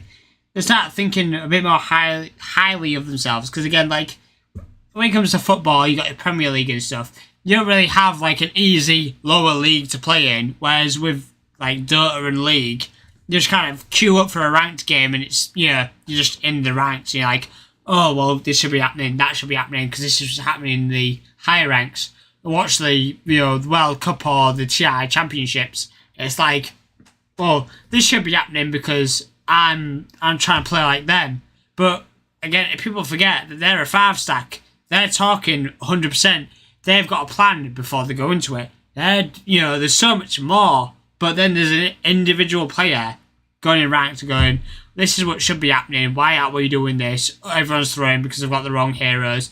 You should be picking this. You should be picking that. Blah, blah, blah. Yeah. And then as soon as they get the frame of mind of, nope, you've all picked wrong. You're doing this wrong. Blah, blah, blah. Then as soon as you get the thing of everything's wrong, you're all doing it wrong. That's when it all goes wrong. That's when you lose.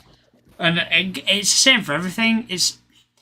I know it's not always possible to have the positive mental attitude, but I think, I'll say right now, well, I told Joe, at the start of stream, but me and James made I'm going to put the video up tomorrow, but we've made a video of, it's going to be things League players hate about Dota. So, when you watch the video, it's not going to be a video hating on Dota. We'll explain it in the video. But it's some of the aspects that it's hard to get used to with Dota, if that makes sense. So, like I say, I'll put the video up tomorrow, and it's like I said, it's not like a super long video. It's about things like 30 minutes, 35 minutes. But it's the thing of the things that we have coming from League to Dota. it's the things that we have found hard to deal with and the aspects, if that makes sense.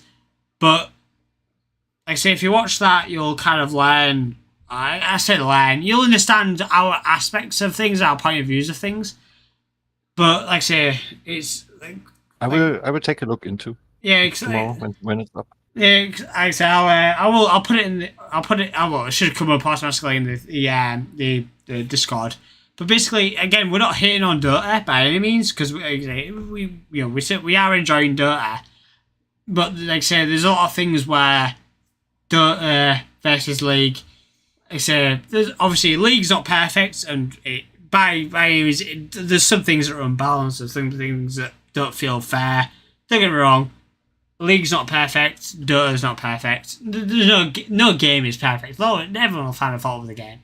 But it's all a matter of what you're used to and everything. But I feel like tomorrow, from what I've said tonight, I feel like when I put the video up, and if you watch the video and not, I say listen to what I'm saying, I try to explain it as best I can in the video.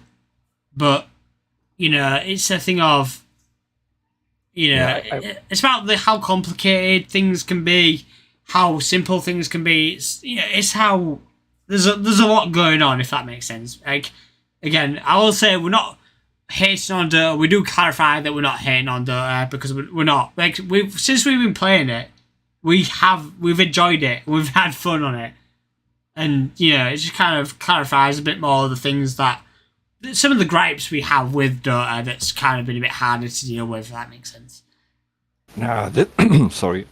Yeah, the thing is, I'm playing Dota since I'm 15 and I'm 31 now. I have 10,000 hours in Dota. Oh, and I tried League once, more than once. I think I'm level 34 or something. Yeah.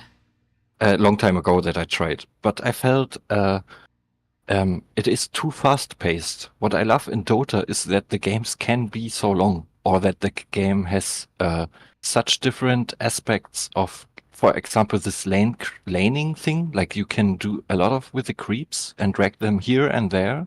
And I like this, like it feels more enjoyable, but also probably because I have played it since years. Once you do something for very long, it's of course hard to like other stuff. Yeah, because like I say, I 100% get that because to me and James, it's a thing of we know how the creeps work in the lanes in League, like in top lane, like in every lane. You've got wave management, and I think in top lane it's one of the most important because you can freeze a wave in front of the turret, so you don't lose the wave, to the turret damage. It kind of freezes, so the minions are fighting each other before you go into the turret. But again, it's one of those things where if you play League more, you know more about that. But if you play Dota more, you know more about how the Dota waves work versus the League waves, if that, So, like, because to me, well, to us, again, we play League, and because of where we are, League games are still long. Like, again, with the whole fast-paced fights and stuff, they are fast-paced fights. But then when me and James come to Dota, then you've got someone that blinks in, silences you, and deletes you in 2 seconds. Like, to me and James, the Dota fights are more fast-paced than the League fights. So, when you come into it and you don't know what's happening, it's a thing of, if you're playing Dota to League, the League fights feel slow. But from us going from League to Dota, the Dota fights feel fast. You know what I mean? It's that weird kind of thing. I have another friendly word to say here. Mm-hmm. Even though I don't like playing League of Legends myself so much, I really don't like the aspect of this hating each other. Sometimes on a meme it can be funny, but I'm very harmony friendly. So when a League player comes to Dota, I'm super happy to have him there because it's a new opportunity. And why should I flame him and miss the opportunity to have fun with people? And I think this rule you can put in general into gaming. Like flaming people, being toxic to other games or other people is just losing opportunities to have a good time together. Oh, yeah, definitely.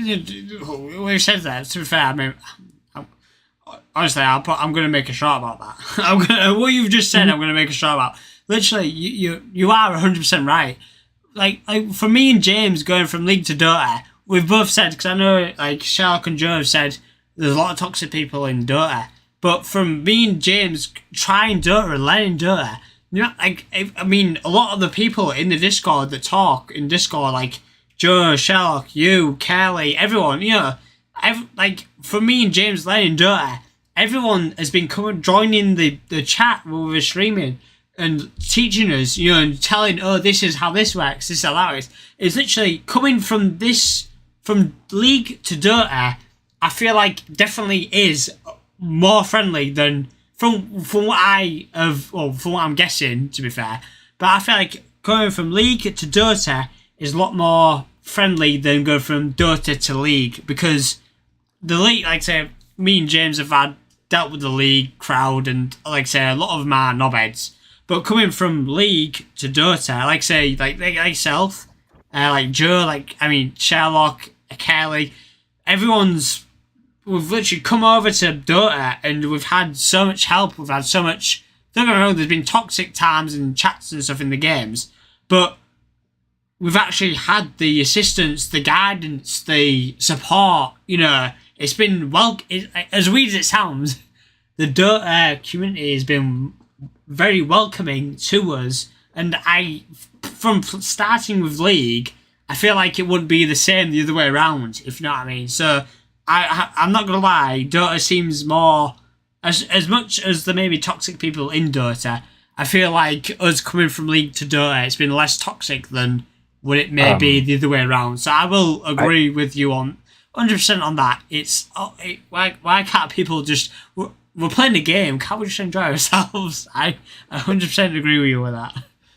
If I would have to make a guess why it feels like this, I think Dota is a little bit older than League of Legends. Oh, like yeah, Dota came out first. Yeah, it did. Yeah. Yeah. So I think the hardcore community is like older. Yeah. And people that are older have like more experienced and lost the phase of being aggressive and trolling. And I remember also me and my friends being very toxic because we thought it was fun. It felt fun to be toxic in some occasions, right? Yeah. So I can, and League of Legends, because it's easier to engage for new players, I think. I could imagine that the player base of League of Legends is just in general a bit younger than with Dota. I think it's also like the role models in Dota, I think, are like way more positive. Like all the most famous pros are like actually super positive people outside maybe like Puppy. Right, like it's like Dendy and No Tail and stuff are like in like Fear, like all the like Dota players that come to mind are like super positive people. The two toxic pros I can think of are Puppy and Quinn. Right, that's why I don't want Quinn to win a TI. Then also I think the voice chat in Dota and Dota's rule, like Dota's actually looser about toxicity. Because like in League, if you're gonna call someone like if you're gonna tell someone they're feeding, then you're gonna get banned. So people like bottle it up and then explode because they're getting punished anyway. If you get told, if they tell someone they're feeding, it's a bit more. I think it needs to be. It's more of a need a bit more than that.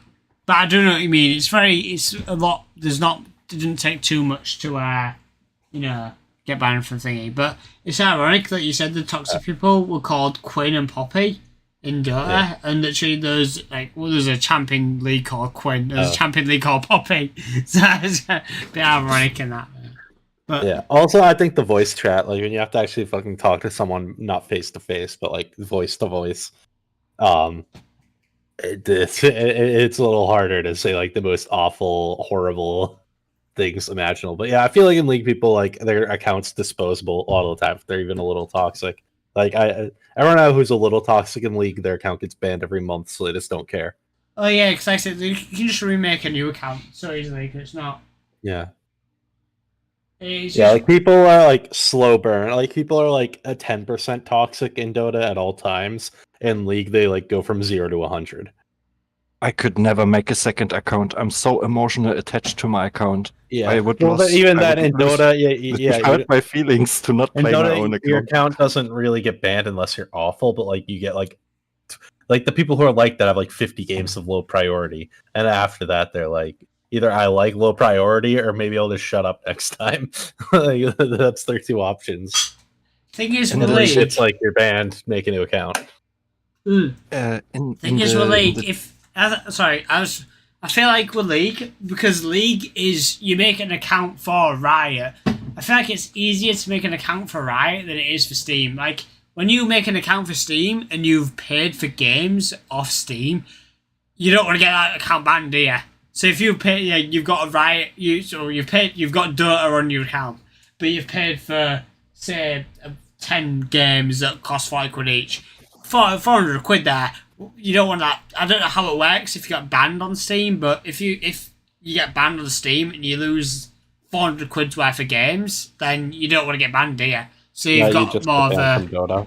But you just can't play Dota. That would you still do everything else. Oh well, fuck my choice then. Fuck But my I mean, argument. still, it is annoying because you would have an account that like swapping accounts on Steam is kind of annoying. Yeah. In itself, and you'd have to be swapping back and forth every time you play Dota. Oh yes, yeah. Where's League? Yeah, like say, well, literally, I've got 2 League accounts. So one's my account and one's American account. Yeah, just because American, you got your EU servers and your AU servers or whatever. Oh no, EU's in Australia. It's like NU, NA. Oh yeah, you got your EU and your NA, but you gotta make sure you pick the right account for. Like, because the thing is with League, if you make an account, whatever server you pick, you're stuck with that server. So I've got my main account is EU, which is obviously Europe, but I have another account which is NA, North America. So if I want to play with, say, you two, if you were in the NA account of League, I'd have to use my NA account, unless you made an EU account, which obviously starts lag and shit. Like, my internet's not too bad because I'm hardwired and stuff, so I can play NA and be not too bad. But whereas when it comes to Steam, making a new Steam account or making new stuff for Steam, it's more like you say, it's more of a pain to swap your Steam accounts in it to have a Smurf account. So it's harder to, like with Steam, you're a bit more dedicated versus the whole just make a new. I'll make a new email, make a new Riot account, make a new League account kind of thing. I have a small funny side story here related to the topic. Since the Devin and Soul chatted the name Mason in the channel, and Mason was like a super toxic streamer, like shouting a lot and stuff, and I think he got he got blamed for using multi accounts as well.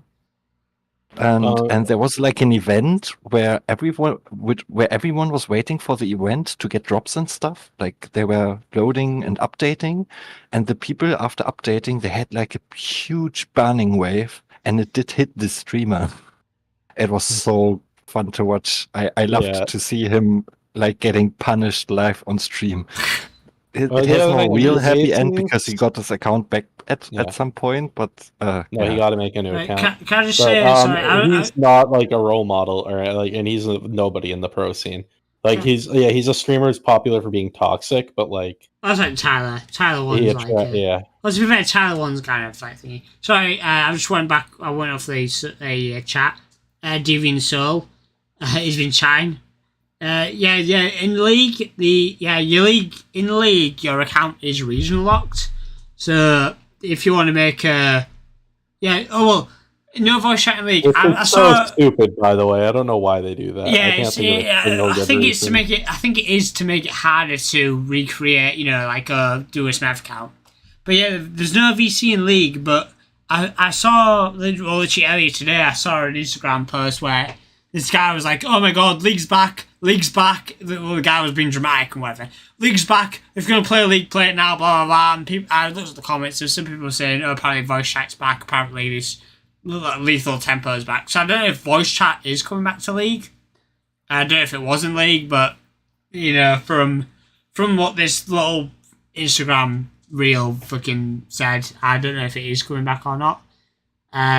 But yeah, I think it's either coming back. I don't. Well, from when we and James started playing, there was never a voice chat. There was always typing chat, but never a voice chat in League. But I have no idea what's happening. But right, it's 1 o'clock for me. So what I'm gonna do is love this chat. I don't know what's happening next Friday, but if you two are up for, I mean, I'll have to confirm with James. But if Joe and Pierre, if you two are both up for a League game, I can try and convince James to. Oh, sorry, at least I said League. No, I will not play it. Okay. Dota. Yeah, sorry, I said the wrong game. If you two are up for a Dota game, yeah. Oh well, that's a bit dramatic. The only two play is because of the update thing. The Vanguard, yeah. Yeah, that's the thing. Vanguard on my computer, yeah. But, yeah. So I mean, I'll have a chat with James. I can't confirm anything right now, but I'll have a word with James. And if you two were up for, like I said, 10 o'clock and 10 o'clock hours BST, will be 5 o'clock American. Pierre, you're Germany. I don't know what. If we're in 10 o'clock, I don't know what time it is for you. Is it in?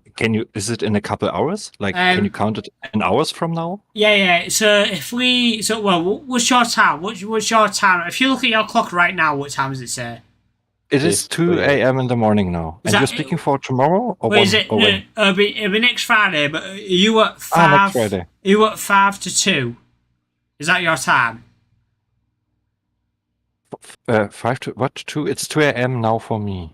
Cook on 2 a.m. I'm speaking English. Does your clock say 1:55? Yes.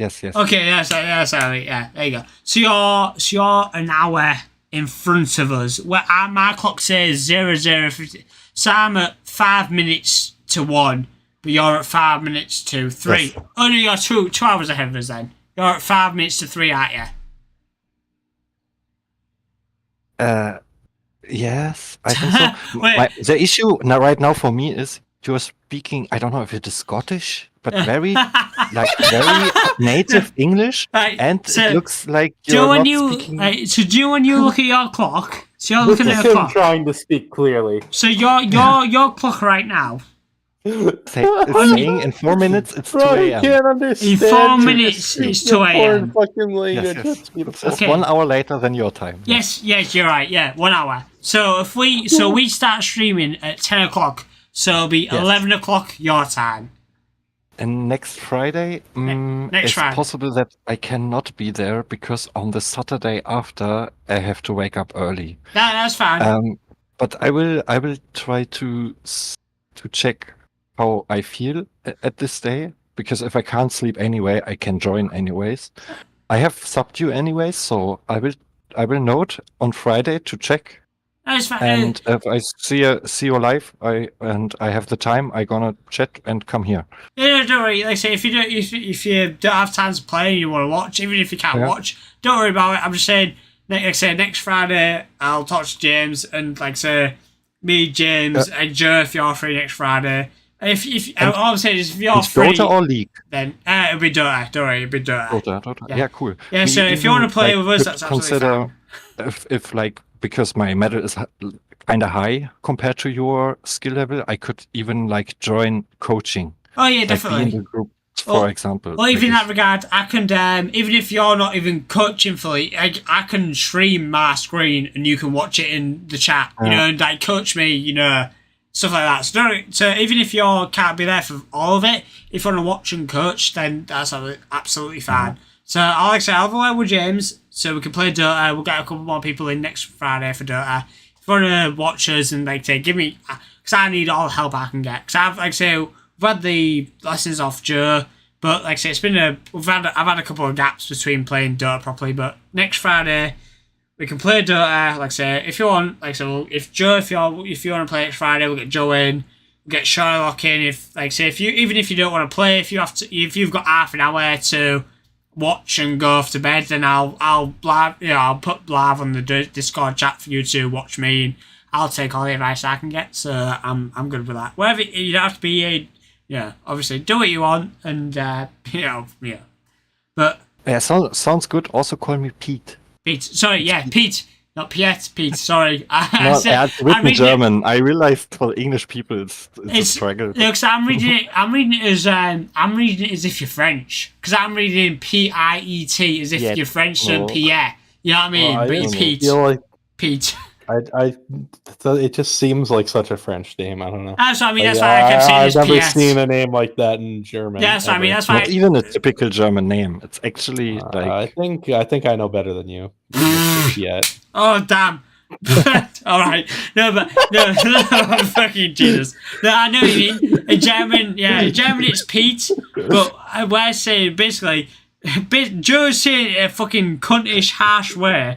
Basically, we're reading it as if it's French, but it's German, so it's Pete.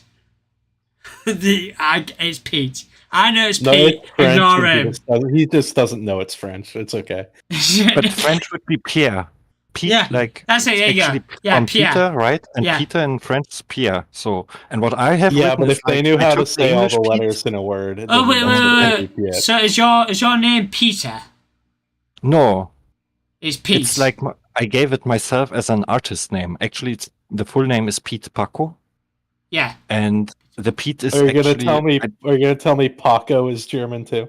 No, Paco is Esperanto. Okay. And it means peace. Okay. It's like, I liked the acronym. How is it called? Acronym.